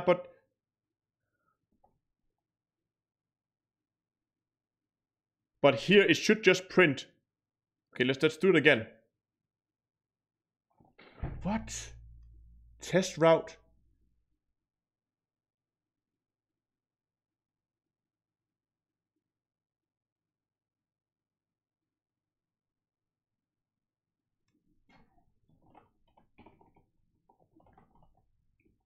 Oh, hold on. What about the write function? Does that handle arrays a little bit prettier, maybe?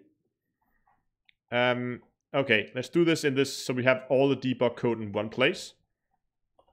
Just gonna try write just to see if that handles it.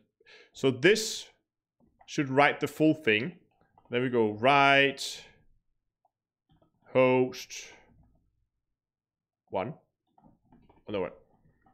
Gonna do this the right way here. Write host test route. Write host I. Write host I.id.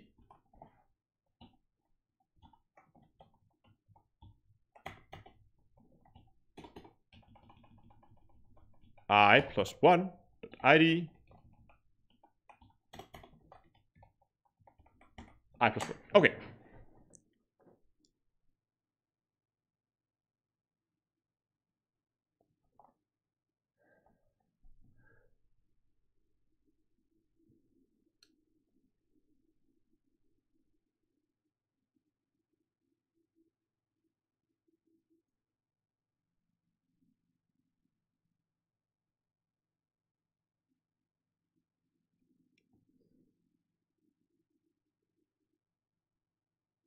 Yeah, so that didn't work. Test route and it didn't print anything.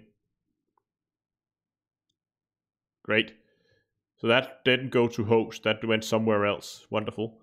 But I see here on I we get what I expect. We get the full line or the full row, and then I.id we get that. But then here this for some reason that is the distance array, and then the ID here is not a thing. Okay. Let's use write host here as well, because I don't know.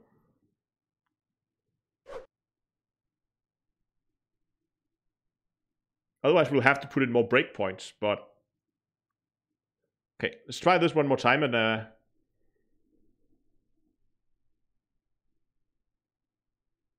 I don't get this.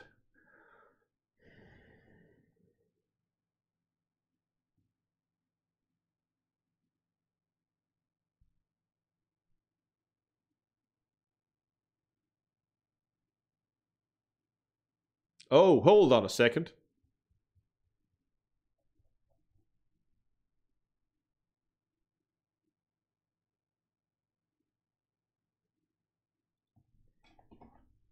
I know what's wrong. Ha ha ha. I called the function wrong. So what I was doing here, I said, "Oh, you're gonna." This is how PowerShell is special. When I put a comma here, it said, "Oh, so you are creating like this is an object, right? So all of this is an object where you put the test route followed by a system distance thingy, right?" So there's one array here, and we're just gonna concatenate those between you because that's what you want, clearly, because you put a comma in between. So we're gonna make a list with first this object and then this object, and then it's gonna pass that into the function as test route, and then it says, "Oh, but we didn't get anything in system dimension arrays." That's just gonna be null, which is why it says that you can't index. Yes, it's a bit like tuples. So basically, I passed a tuple into or in Python. Python uses tuples as well. I passed a tuple into test route, which contained both of the arrays, and I didn't pass anything to this, which was why it said that I can't index into a null array. So by instead, yes, I know it is a mess. Oh, so if I do that, but it's actually quite awesome sometimes. If you want to have an optional input, you can just leave it there. And you can even call them in various orders if you like to. So it will just assume it's null. Normally, if you do this, if you were doing this with something that would take user inputs, for instance, right? You could put default values in here. So I could go, oh, array should always be like default value is throw or something like that. I could like throw. There we go. Throw, this is not the right array, and then it would automatically, if it wasn't passed to the function, it would then automatically throw an error, and so because I'm setting it to the default value, it sometimes it's actually pretty awesome. But because this is not really meant to be given by user inputs,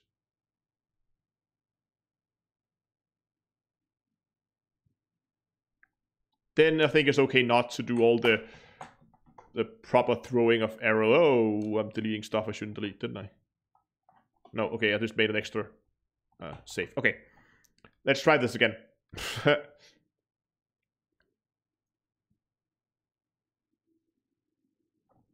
Loading systems to autocomplete source. We really need to make that splash screen. Open the trip. Optimize. Go. Yeah, look at that. Wait, why is Quince there twice?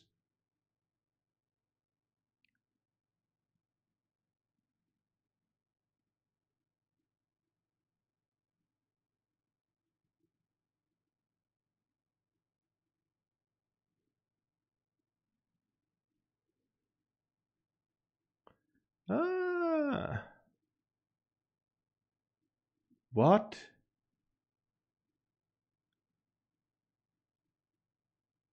But okay, it's doing it right. I mean, test route contains the cat and it contains Quince.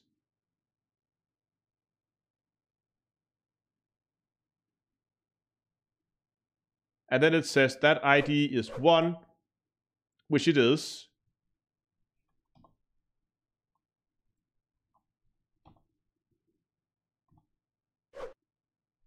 Could not compare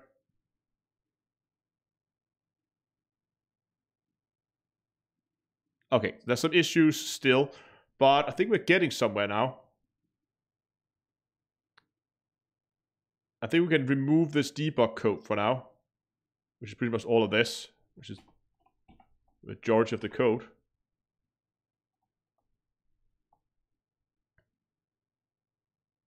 Okay, let's try to get... I think it's going to fail on something. There was somewhere where I didn't compare stuff correctly. But let's see what happens.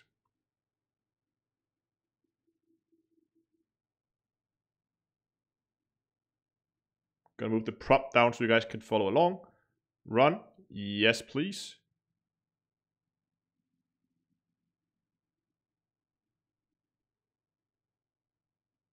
Oh, look at that. It actually worked. It came out and says start in Maya.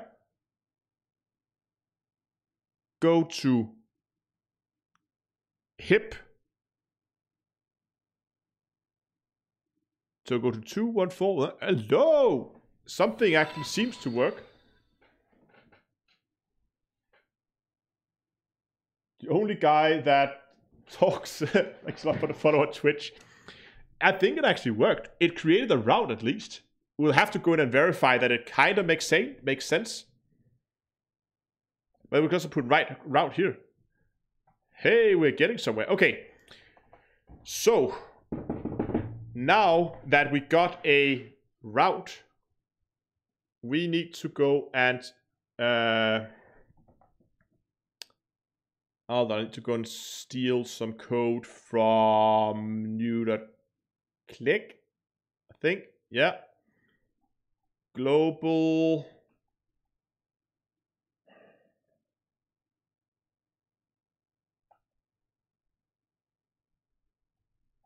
Oh yeah, I haven't set that in here. Why haven't I done that? That's the...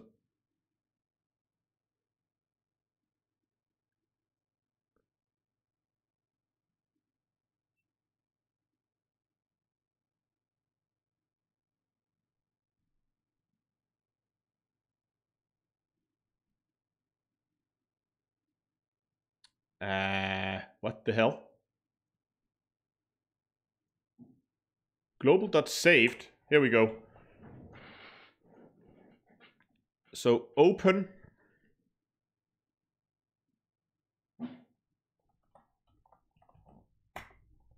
Oh, I have set global.saved to true there. Good. What about new? Oops. New click.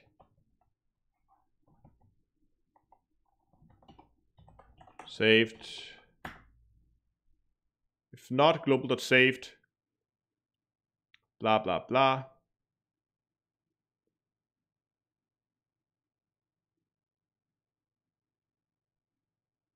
If it is if make new equals yes, reset current file path, and also need to save to true, like so. Okay, so basically I have a global variable, which is the one I'm showing here.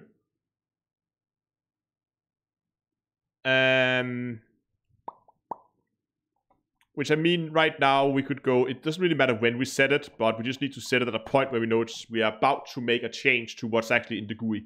So I have a global variable that's called saved, and I use that to detect whether the current version that is in the route is the latest version that's also saved to the file. So in case that someone makes clicks save as or says open new or something, they get a warning message saying, oh, you should probably consider saving this if you don't want to lose it or something like that. So we're just going to set this to false, because now we're making changes, so we're no longer in the latest version. Okay. New.click. Click, click, click. Okay, so the first thing we're going to do is no longer latest version.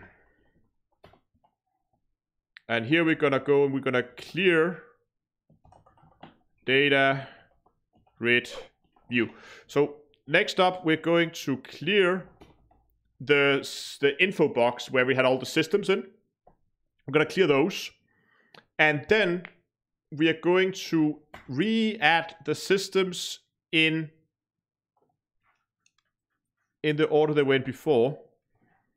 So we're gonna go for each system in best route, and again stealing left and right here, because I don't want to reinvent stuff. So basically when we are adding it, we do this.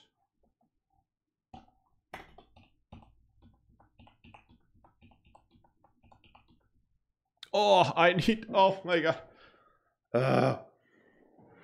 Okay, I forgot. I need to set the read only and I hate my life. Okay.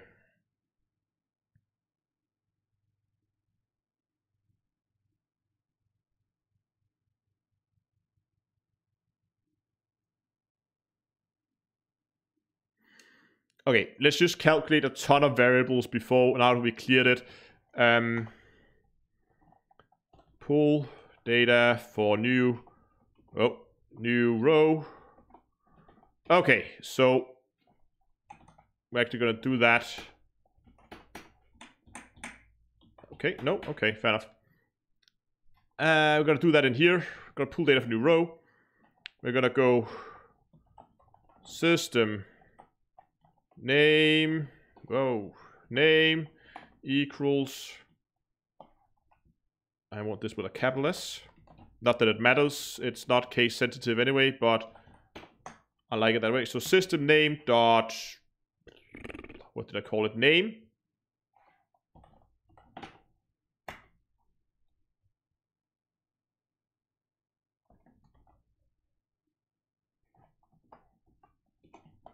Is first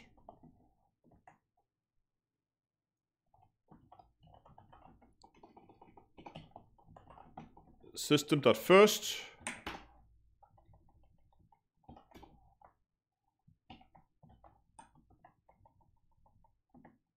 is last equals system.last.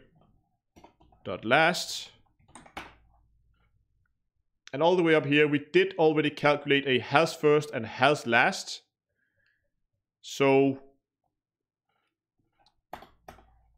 if has first,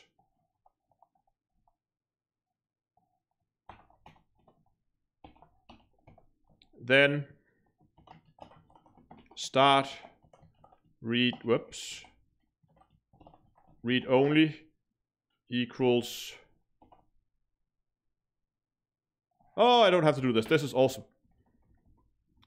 It's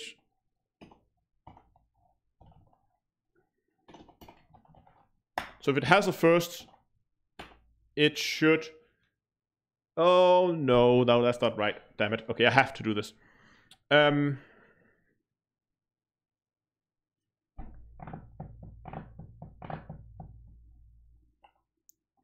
I just steal it from in here?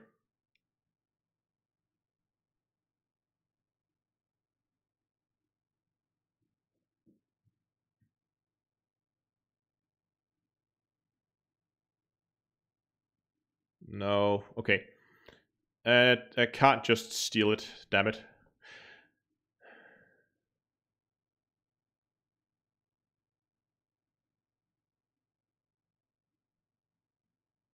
System.last or sys.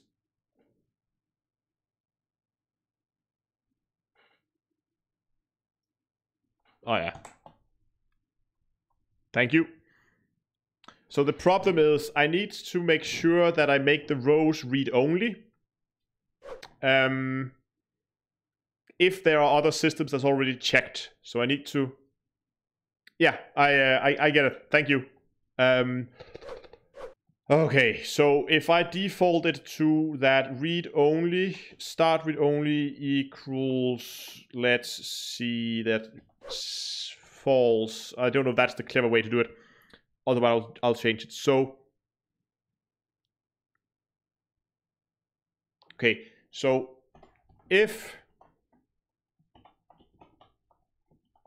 has first and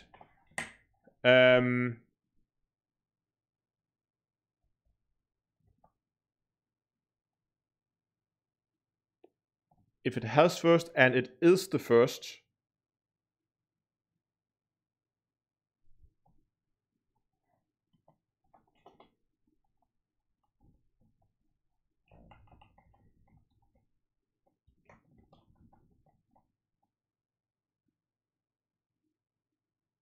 then read only. Oh, hold on. No. So there are two cases here. We have a first. Oh, okay, so if it is a first, it can't be the first if there's no first. That makes sense, right? So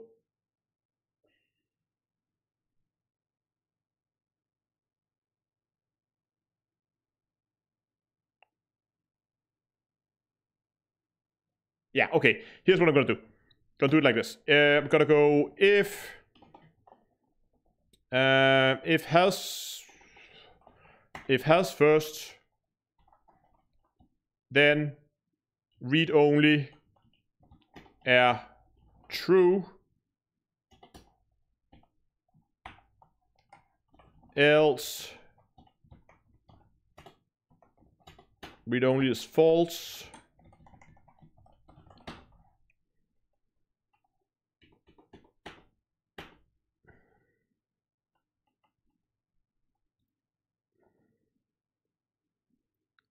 It's not pretty, but it'll work. If is first, read only is false.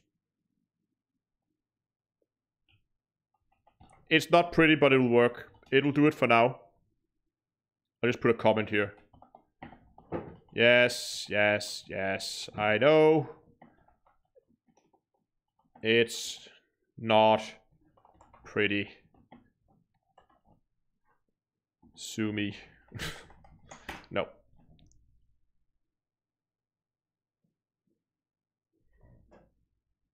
Misspelled true.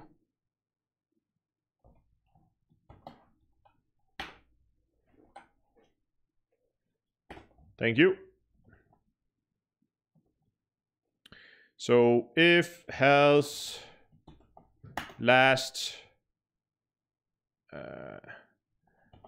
end read only, else if it is last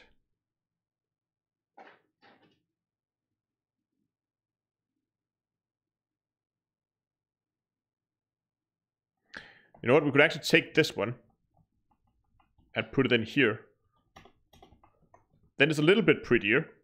So if it has last, okay, if it is last, it's not read only. Else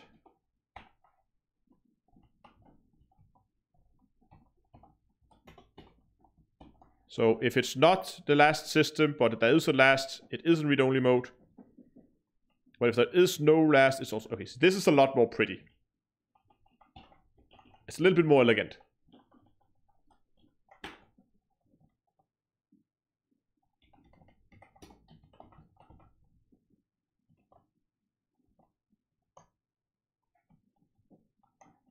Is first, has first. There we go. Okay, so now we've detected the system name, the state of the first and last thingy-majig, and whether it is read-only or not only, all that beautiful stuff. So now we just go and we add the row, just like here. Row.count. We then take the max row ID. We get that row ID. We set that. Yes.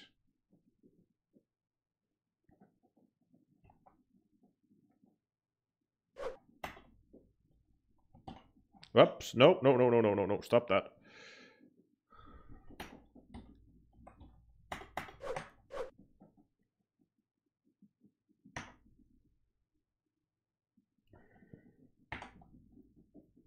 So problem is I can add the row, but then I need to pull the row back out. So that's what I'm doing here. So here I am adding row to data grid view.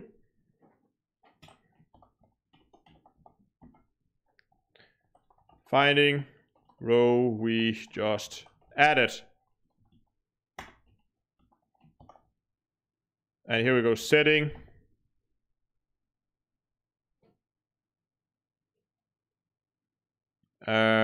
Read only, oh, wow. Only state, boom. And the last thing we should do to make our life easier is that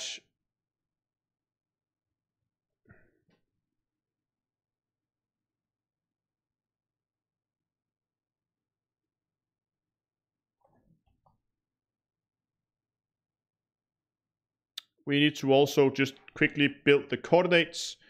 And we can do that from the route. Because we have the full thingy, we can just go here, we can just go system.x. And here we can go, whoops. We can go system.y. And we can go system.c. So then we pull those out and build the coordinates. And we add it to the meta tag. Down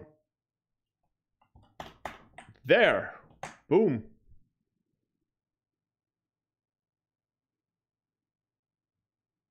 That was almost 200 lines of code.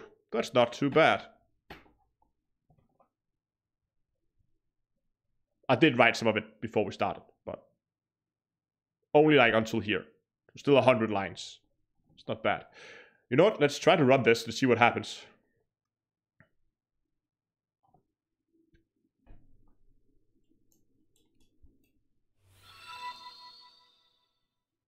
Thanks a lot for the follow on Twitch. Okay, let's open this up.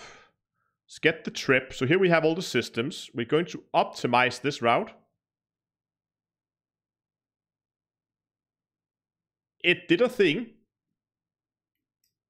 But now we're going to throw something in here. We're going to say Hydri sector is now going to be our start system.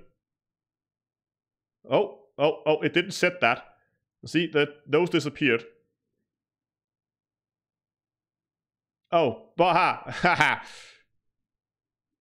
Hold on. Let's correct that real quick. It's just here. That should not be like false or false, just always false. It should be is first. And it should be is last. Like so. Yeah. Now we're getting somewhere. Now, I haven't really been in and actually verified that the route it's making make just a slight amount of sense. But I'll do that at some point, I think. Just right now, just want something that doesn't crash and has the basic function. Okay, let's try this again. No, actually, don't do that. Let's say that we want to start in Maya and end in Quince. Optimize that for me, please. It did a thing. And I shouldn't be able to click. Oh, I can click that. Why can I click that?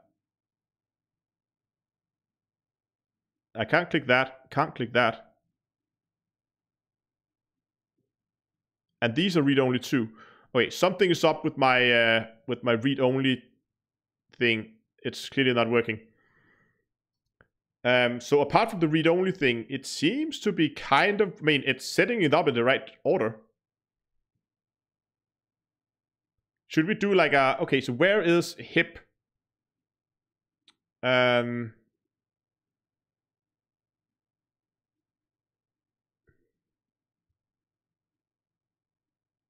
Just go to EDDB real quick here. Go systems.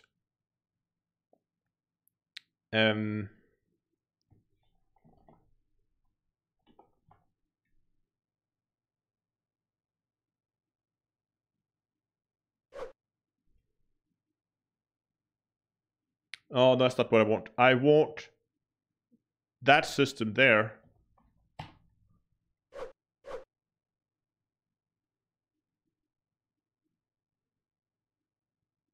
Okay, I need to go in game and check this out before it makes any sense.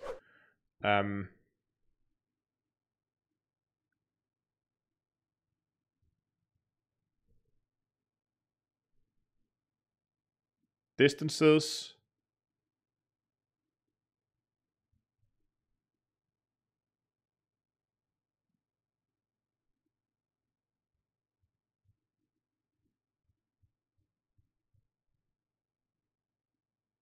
Okay.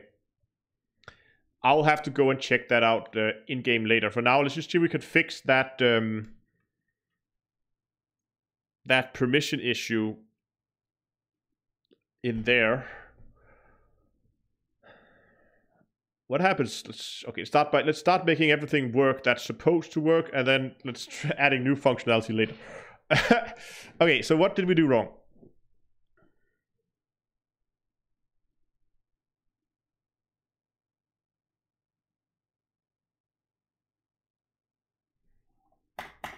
Okay, debug code time. Right hosts, system name. Right host is first.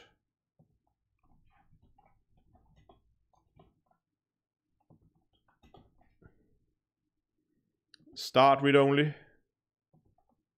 And is last. And end read only. Like so.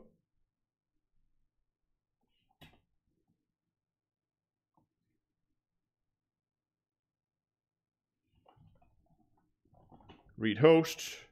Stop. Put a breakpoint there. Let's try this out.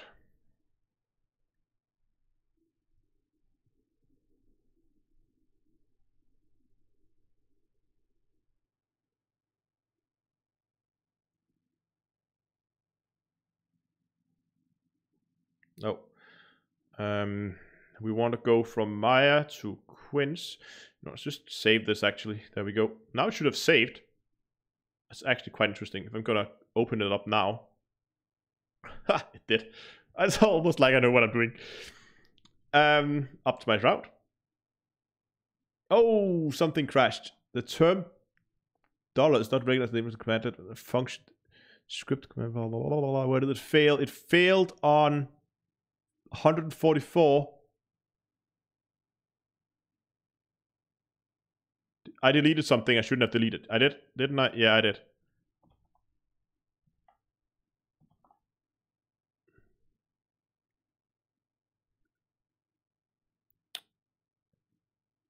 Run that code.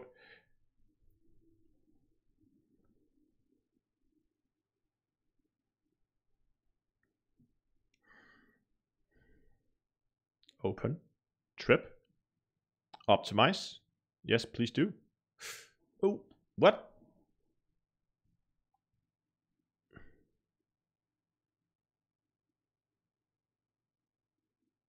$51. I did it multiple places.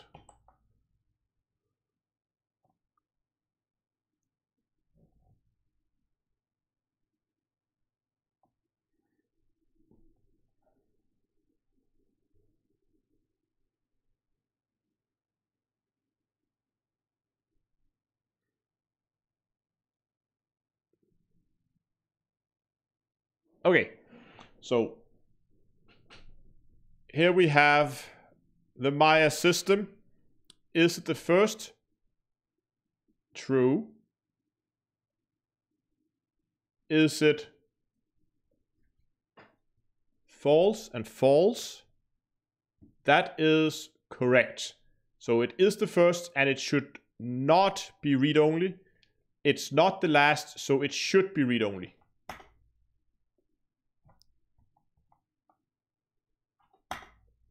Hip. That looks right as well.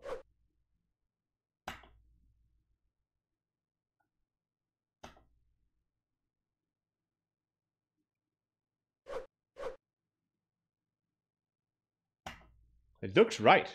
That's really odd.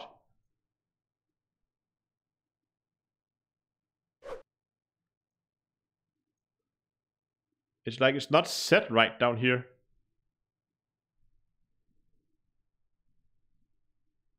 That's okay. So it seems like it's calculating these things correctly.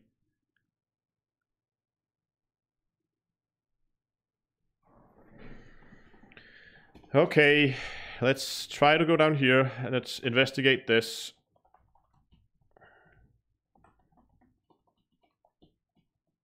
Right, host.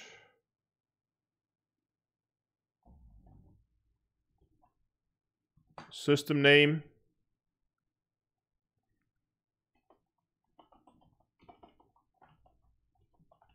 Right, host.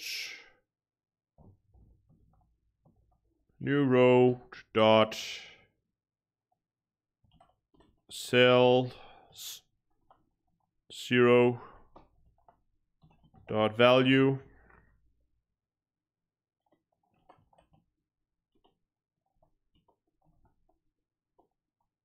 Read host.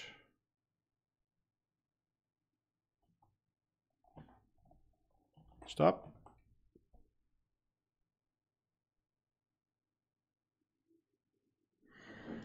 This is really odd.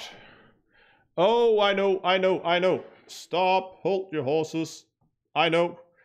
I forgot to set system box end edit. I forgot to tell it that I'm done editing the system box and now it can save and continue. Great. Let's try that now. There we go.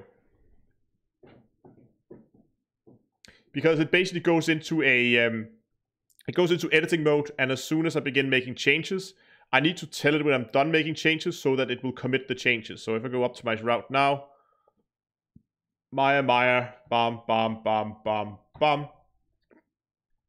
And now I can still click that. I should not be able to click these. Ugh.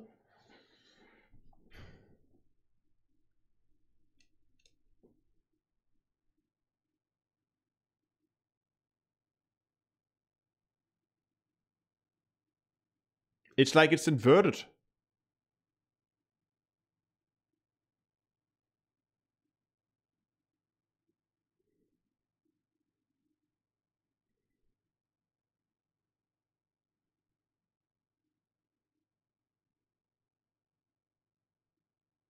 Something is just not right.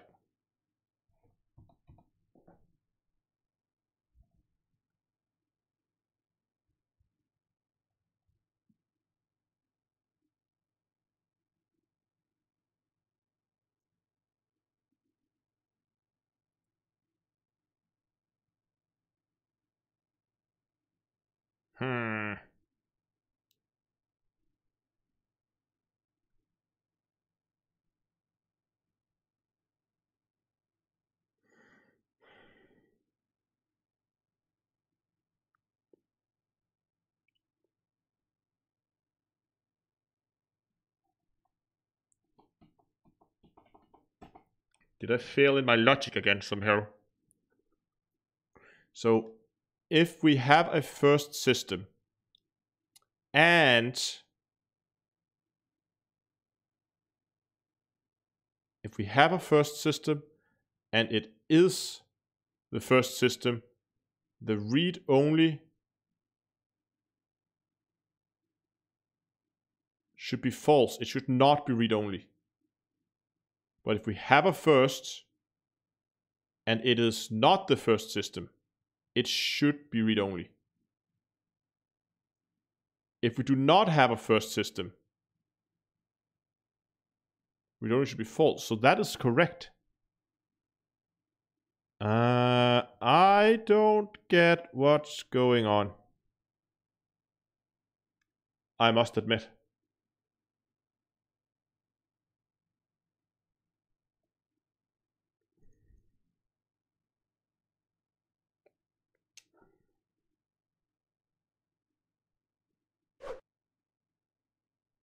Anyone got any good ideas here?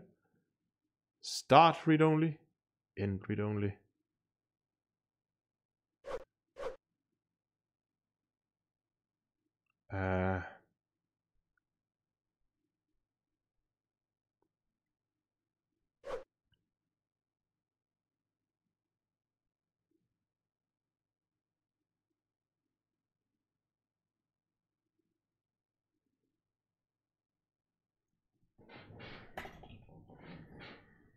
Okay.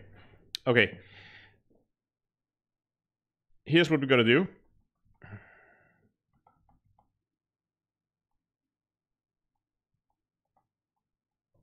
We're gonna write the system. We're gonna write the cell, the new row cell 0 value. That's the name of the system.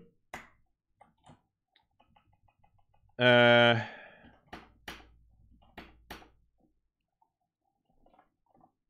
we're gonna write the start read only and the end read only state that it claims it's going to set.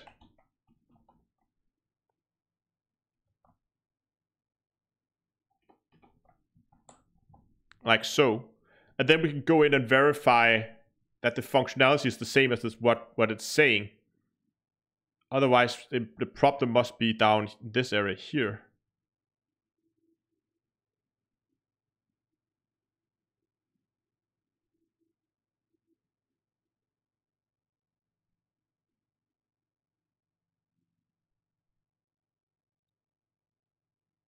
Oh, wait, what? Oh.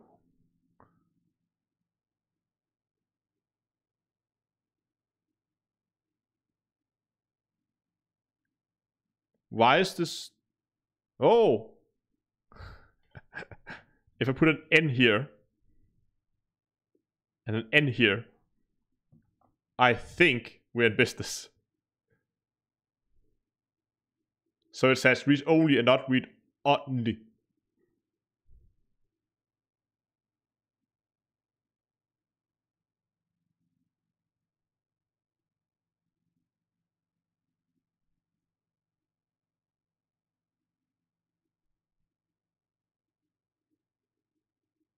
Yeah, look at that. Now I can't click this, as I shouldn't be able to. I can't click these. But if I disable that, I can then click here. And if I disable this, I can then... There we go. Forgot an N. And everything breaks.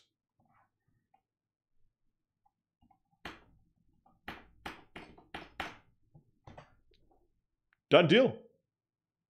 That's basic. That's all basic functionalities in place. Only thing I need to do now is make a splash screen.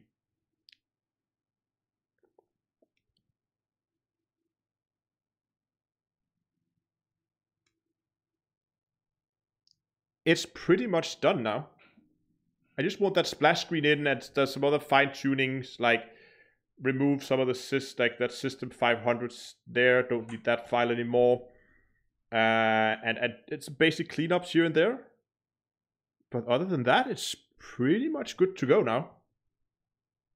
And it's fairly quick, I think.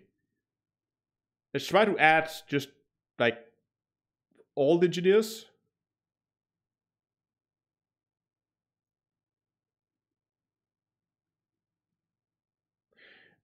We should probably try this without any start and end systems and all those other combinations, just for good measures.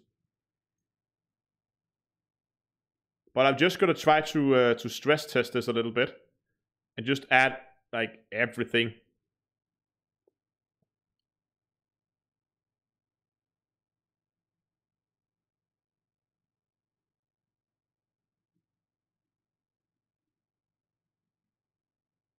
Okay.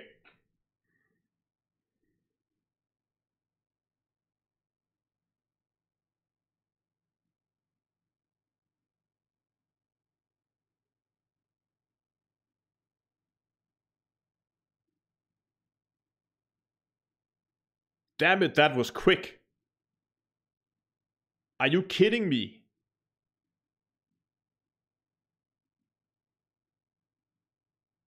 That was basically instant.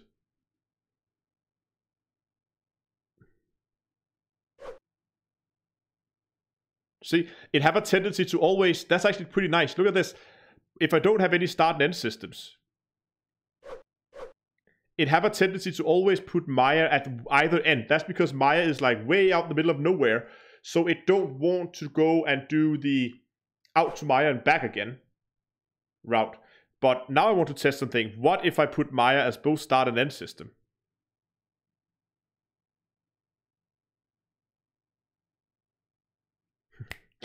See, now we have an issue, right? It does what it's supposed to do. It put Maya as the beginning and the end, but it didn't remove that end tag there at the start tag here, right? So we need to handle that.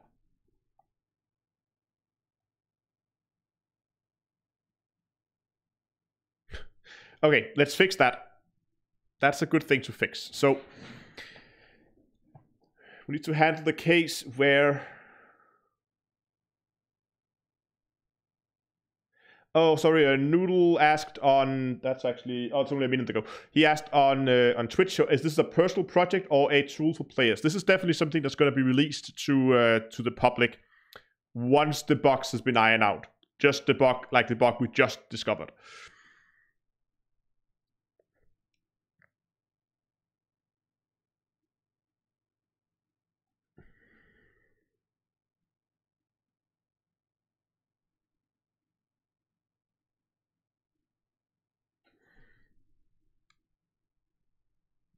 So eventually this will be released.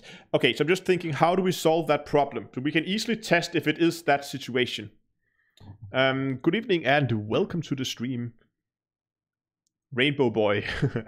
So we can easily test if it is if we is in that situation. We have is first, we have is last, so we can just go if that and that. But then what? Then what do we do? We need to be able to detect if this is the first system.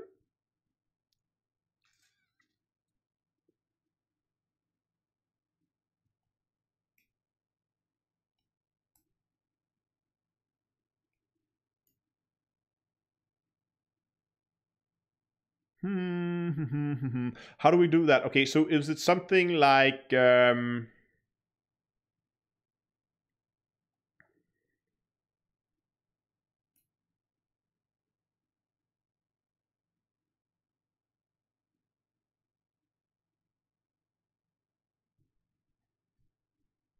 but we also need to do this the weird case where it's only one system.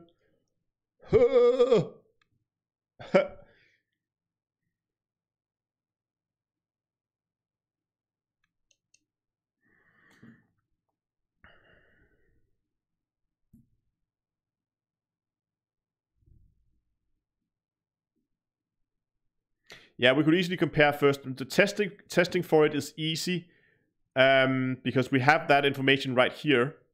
We know if the system is first and last, but I'm just considering how we do it, like in.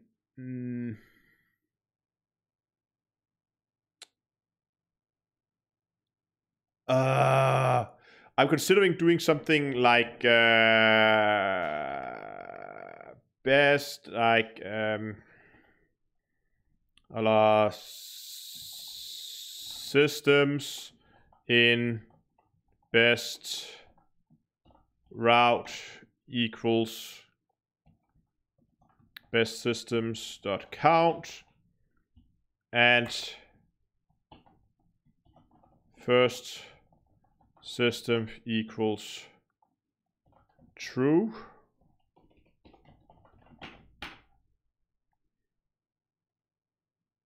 Because then I could do a thingy here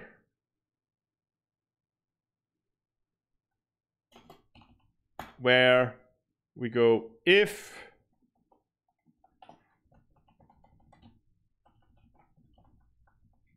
is first and is last. Then we do some special handling in here. So if it's both one and the other. So if we go, okay, so, oh, and we can also go and systems in best route.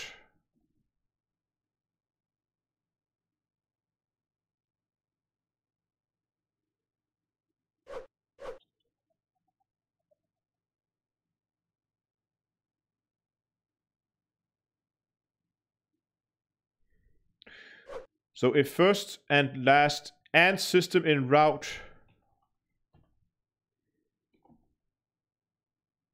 Oh, should we do?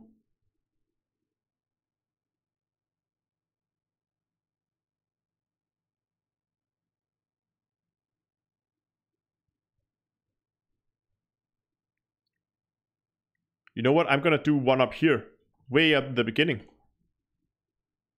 Just call this systems in route. We're gonna do an early out. Let me think.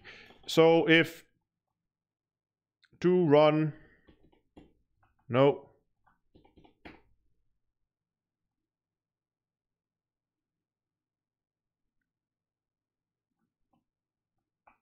Not even gonna test that. We're gonna test as a very first thing. Systems in route equals system box dot rows dot count. Will that do it? I'm probably gonna use max index instead. Okay, so dot route does count does work. Good. So here we have systems in route. That's the total number of systems in route. And then we're gonna do an early out here. So we go if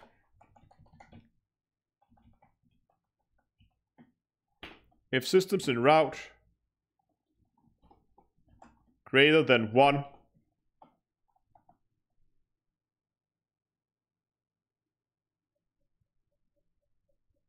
only then will we do anything at all. Move that in there. That's a little scary to do, but it's okay. Like that. So now we're saying, okay, so only if there's more than one system are we going to do anything. Because there's one system in the route and people click optimize. Yeah, well, I can optimize that for you. Done deal. We already optimized it. If you're only going to one system, just go there. Regardless of whether it's the first or the last or whatever people are doing, just do nothing, just early out. So now we have that case, because now we have this system in route and we know there are more than one system in the route. We calculated that up here, right? Yes, we did. So we can now delete this here. So first system. So, okay. So if first and last and yeah. So if the system is, so there's more than one system and it's the system we're currently working on is both the first and is the last. In that case, we are gonna think about what we're gonna do, and oh yeah, if first system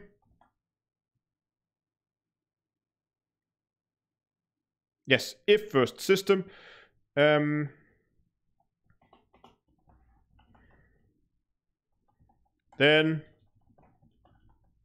is last equals to false.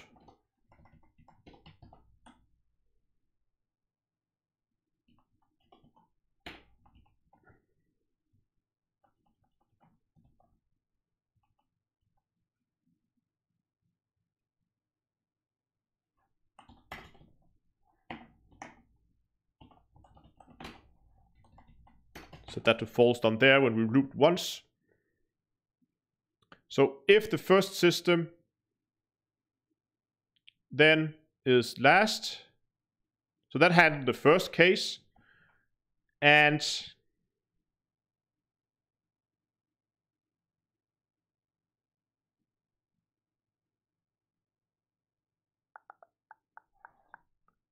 else. So this means that we are not, this system is both first and last, but this is not the first system, first time we encountered it. That means it must be the last time we encountered it. That means we put is first equals to false.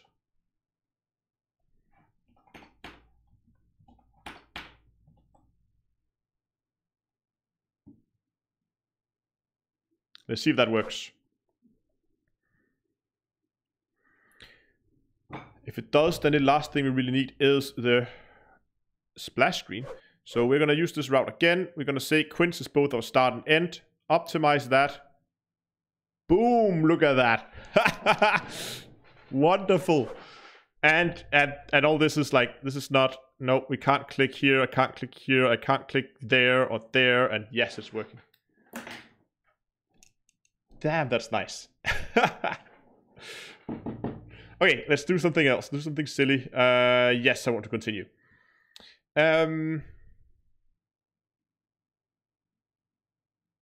let's add 2 systems and make that both the first and the last. See if it'll handle that's okay.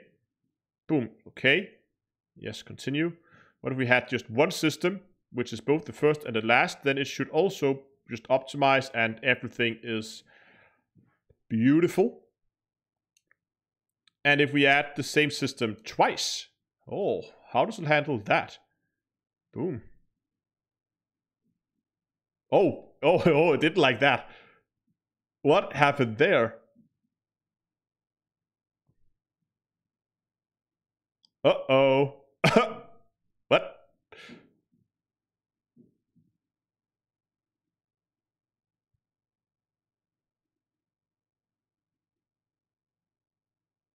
Okay, that went well. What?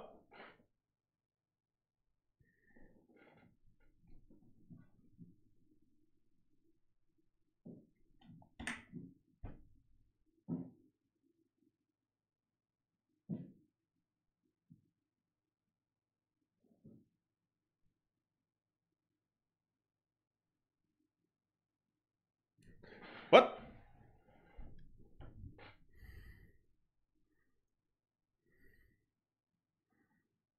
It didn't throw any arrows or anything. So it clearly gets in here.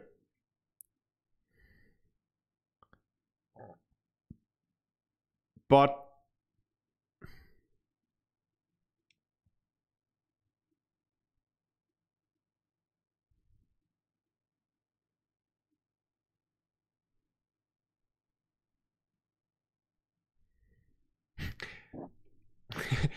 and that's a fair point, that there is no jumps from soul to soul. But still,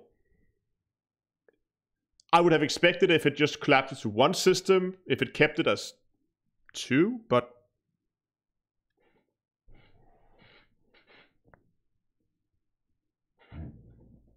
what?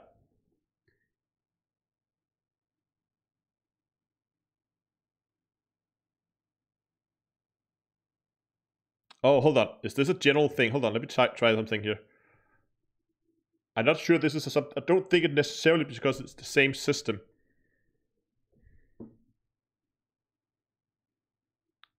If I add like 1 system there and then another system there, and that is the start. If I only have a start and an end system like that, and I optimize that, boom, it's gone. So it doesn't have to necessarily be the same system. Okay, so the situation where we only have start and end systems, what happens then? Okay, time to do a hand run of this. So, blah, blah, blah. Yes, for each row in sysbox, sys, blah, blah, we figure out if it has first, and if it is first, we figure out, blah, blah. And we add that to the system object. So now I expect that systems will have both of them. And it will also have the information whether it is the first and the last system. We didn't get an error here. Good. So number of systems. The system does count. Oh, hold on. I have this here.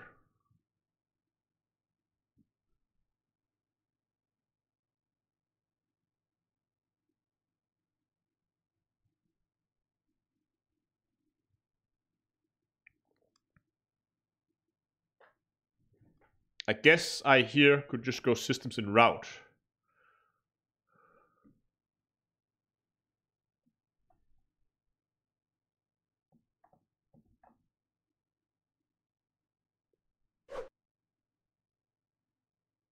Then we can save that, because we already built that all the way up there. Okay.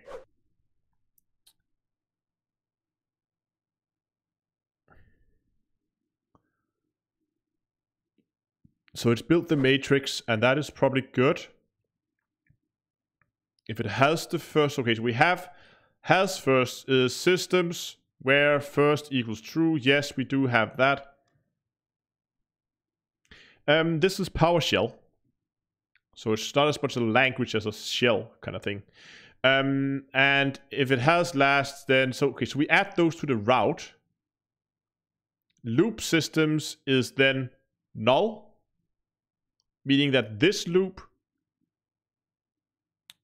I know what's wrong. So okay, so when we only have a start and an end system, this one becomes an empty array, meaning that this loop never happens. And if this loop never happens, the route here equals best route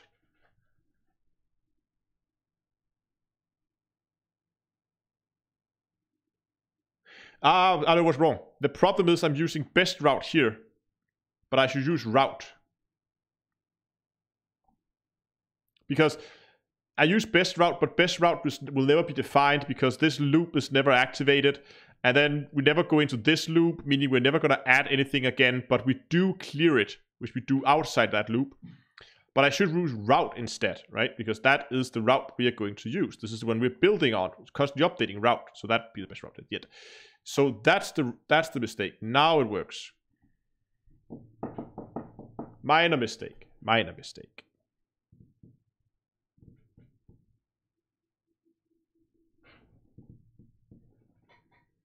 Okay, let's open up. No, not open. Cancel that. Oh, okay. Okay, no one saw that. That will not. I'll probably have. That's just some error handling I'm missing somewhere. I'll fix that in a bit. Let's just add, like, you know what? Let's make that situation we had before, where Sol is both the start. Let's make it a little bit interesting. Let's do like that, and go optimize. Boom. Whee! There was also a lot of errors there.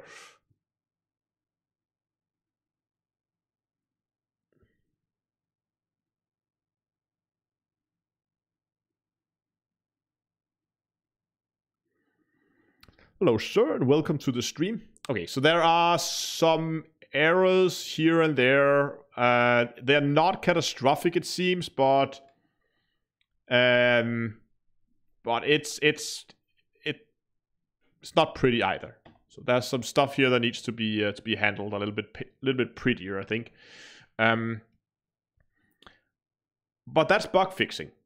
That's just bug fixing. I suppose that, I mean, the core functionality is there now. It's not quite at a point where I think it can be released, but, whoops, sorry. But it is getting damn close now. So, the last thing I want to do today is a to-do list.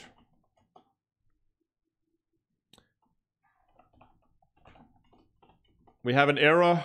Oh, that's a lot of R's. Error while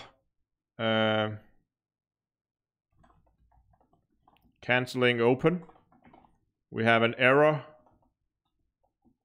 when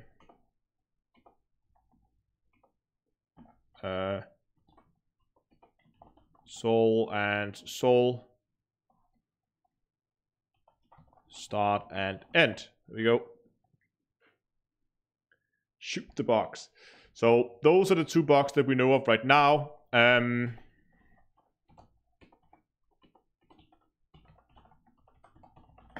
Splash screen needs to be added as well.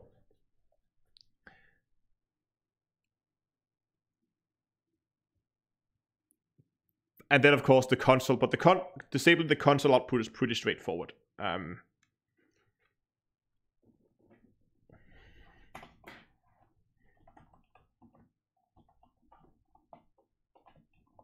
need to consider if I want to do a beta launch of it or just launch it and then hope that people write back if they find any errors, because there are most likely going to be some odd combinations of settings that I'm not going to test, and that's going to cause some kind of mistakes somewhere. Something's going to blow up.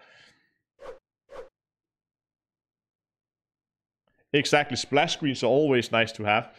And it shouldn't be too difficult. I mean, basically, I'm just going to, just like I do here, you can see I'm just going to create a new form. Center screen. Probably a different size. Title is not going to be interesting anyway. And And then the border style is probably going to be none or whatever that is. So there is no border style on the window. So it's just going to display an image, and I'll have to design the image as well. And then all we really do then is just add a banner. Where's the banner? Or no, not banner, label. Here we go, label. And then just change the label. So I have a lot of places where I go write host, where I write things to the host. I don't have there's some there for populating common locations, for instance. That would just be change that label on the splash screen, and then that should work.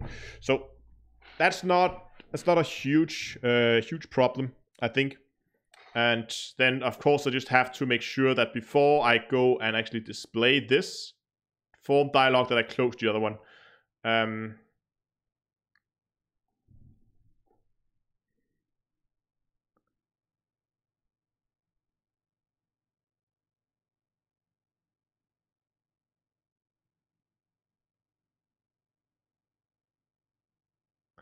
Noodle asked if you could something like this work to easier to make, but it's okay that the first and last system is the same.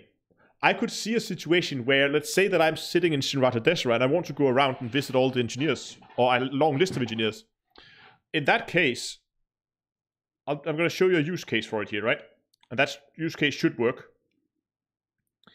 Come on. This is why we need a splash screen. There we go.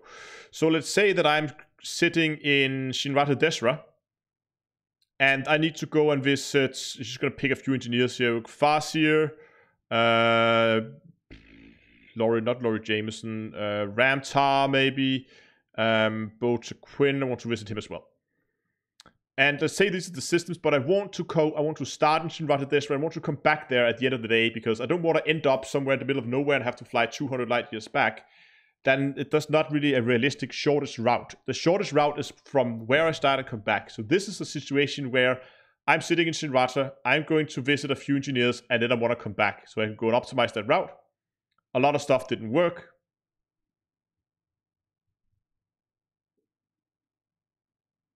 Okay, there's the same bug as before. So it seems when you have same start and end, there's some issues. It seems like error when same start and end. Okay. But it did calculate a route anyway, and that it thinks that is the shortest route that it could get.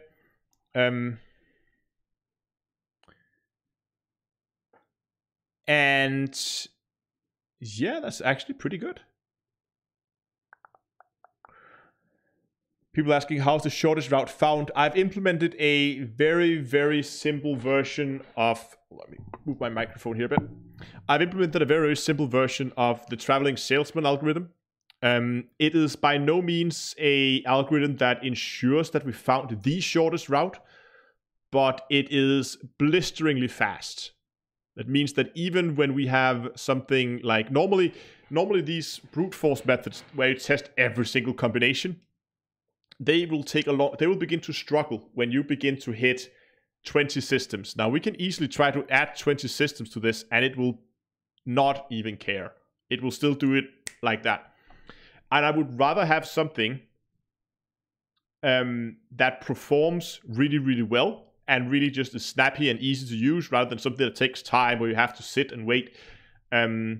And yeah, sure, maybe it's not the most optimal route, but it's definitely going to be better than and faster than just sitting and eyeballing it. So I think it's okay.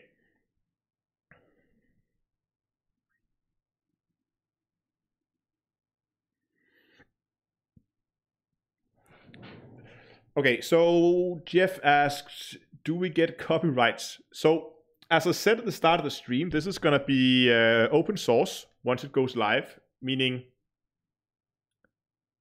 exactly people for a loop. Dollar signs freaked me out.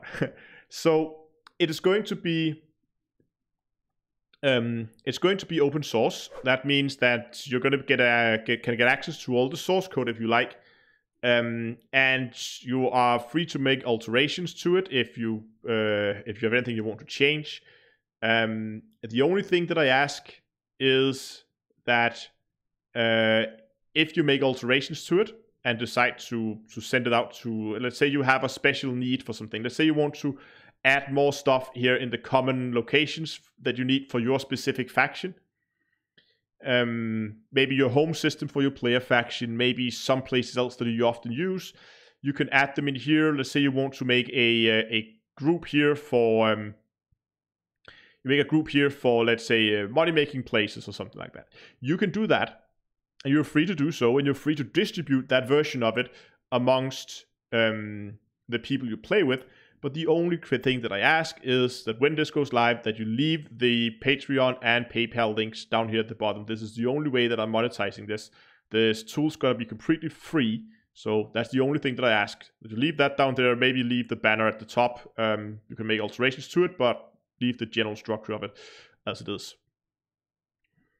I'd like to just show you. I think it's pretty neat the way I've done that common locations. So again, the common locations is just a CSV file, just as the routes, simple format. And I put the name of the place that I want, the system, and then the group that it belongs to. So if you notice here in the UI, there's a group here called engineers, and there's a group here called useful locations. So you have one down here called useful locations. So I could easily make one here that could be Robigo.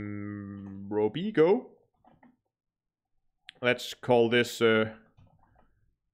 passenger missions in Robigo. Oops.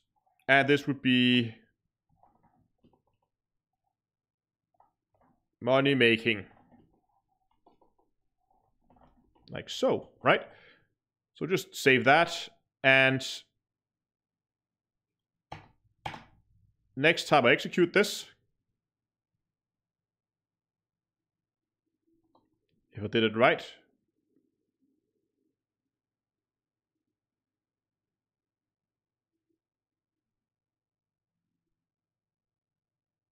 look at that. We now have a group called money making and passengers. So you can easily add your own, and I might do that like an integrated part of the UI at some point, so you don't have to sit and edit CSV files. But you can if you want to. And again, this is something that you could do, add like your own custom routes, or own customs shortcuts. Oh, that was a little bit too aggressive. Don't need that anymore.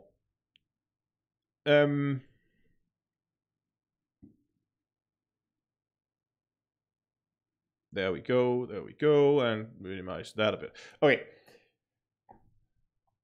So as you can see, I've tried to make it as easy to manipulate for other people if they want to do alterations to it. But again, as I said, the only thing that I really request is that people leave the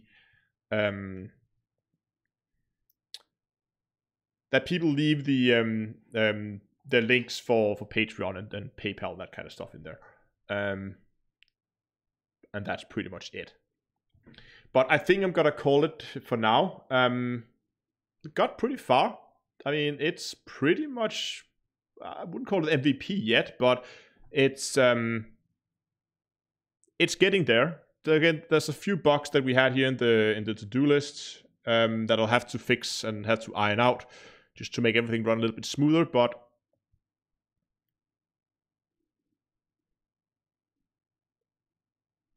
can you add the same location twice and click start on one and end on the other? So you think like this, right? Oops.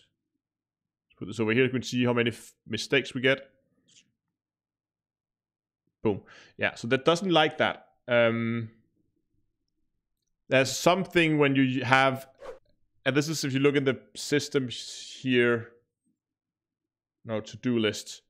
Error when same start and end position. So there's something with when the system that there's something it doesn't like about it, and I'll have to iron that out. I think if I swap that around the other way, like so, it will still work, but it throws errors left and right. So I just have to iron out so figure out why it's throwing like this huge red mess of errors, because it really shouldn't do that. And I'll have to figure out why it does that. I'll figure that out later on. And there's probably also, I don't know how it handles like multi-delete.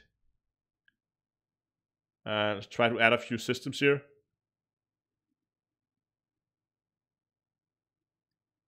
So what happens if I delete that? Okay, that actually worked. Okay, fair enough.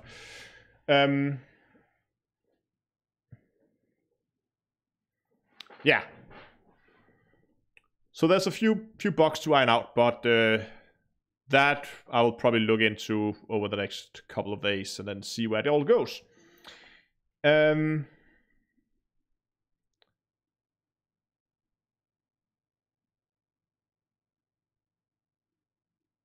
Oh yeah, okay, no sweet AF. Okay, people asking about, yeah, okay, so true and false are built-in variables. That's true and false.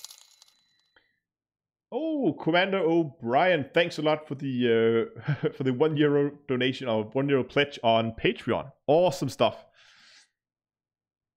But just to answer the question, yes, PowerShell has built-in variables called true and false. It also has other built-in stuff like here, for instance.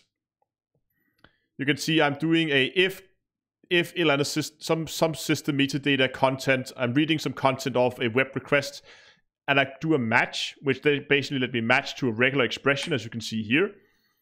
And once you do that, it builds an automatic in-system variable called matches, where I can pull the match out of the regular expression, which is really handy.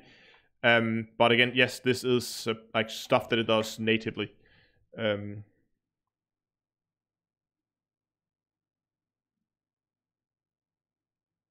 Tiny Red Fox asks, where do I get all the network nodes from?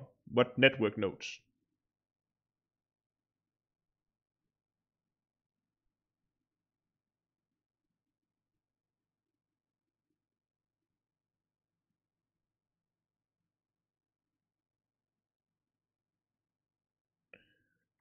So, I don't think it may be that's the issue, that it doesn't like the same system or same location twice.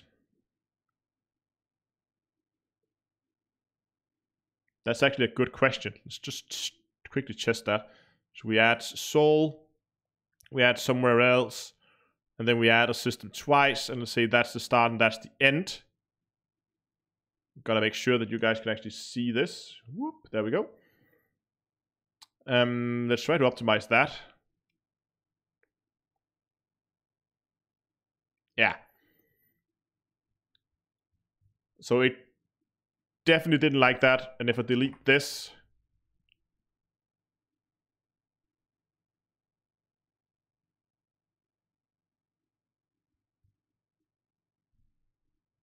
I just want to see if it throws more errors now. It does. Okay. There's something wrong. It'll have to be fixed. But that will be at another time. For now, I am gonna call it for today. Again, something quite different than what I normally do. But I still hope you enjoyed it. I think at least it was fun to try and do some live programming here. And what is going on? Oh, okay, it was just tapped out. If you have any ideas that you can see already now in terms of feature requests, feel free to send them to me. There's an email below where you can send me an email, and of course I'll make sure to do I'll probably do a video on it when I releases it, just to let people know that it's out there, that you can go and you can take it, you can use it as you see fit. But that's probably going to be at least a week or two before that thing happens. I'll try to get it out before 3.3, because after that thing launches and goes live, I have a list of something around 10 videos on my to-do list I want to do after the launch of 3.3, and that pretty much means that a project like this would be put on ice. So I really want to get this done before that patch comes out. But anyway, if you could check it to start scoopable, yeah, I'll send it and I'll consider putting it in maybe in a later version. But anyway, I'll call it for today. Thanks a lot for watching, guys. If you like the stream, give it a like down below. And if you haven't already, then follow me on Twitch, subscribe on YouTube. And again, if you want to support the channel, there is links below, both on YouTube and on Twitch, for Patreon. If you want to do a more like recurring donation, or if you want to do just a one-time thing, there are also links for that. So thanks a lot for watching, guys. Until next time, I'll see you guys in space.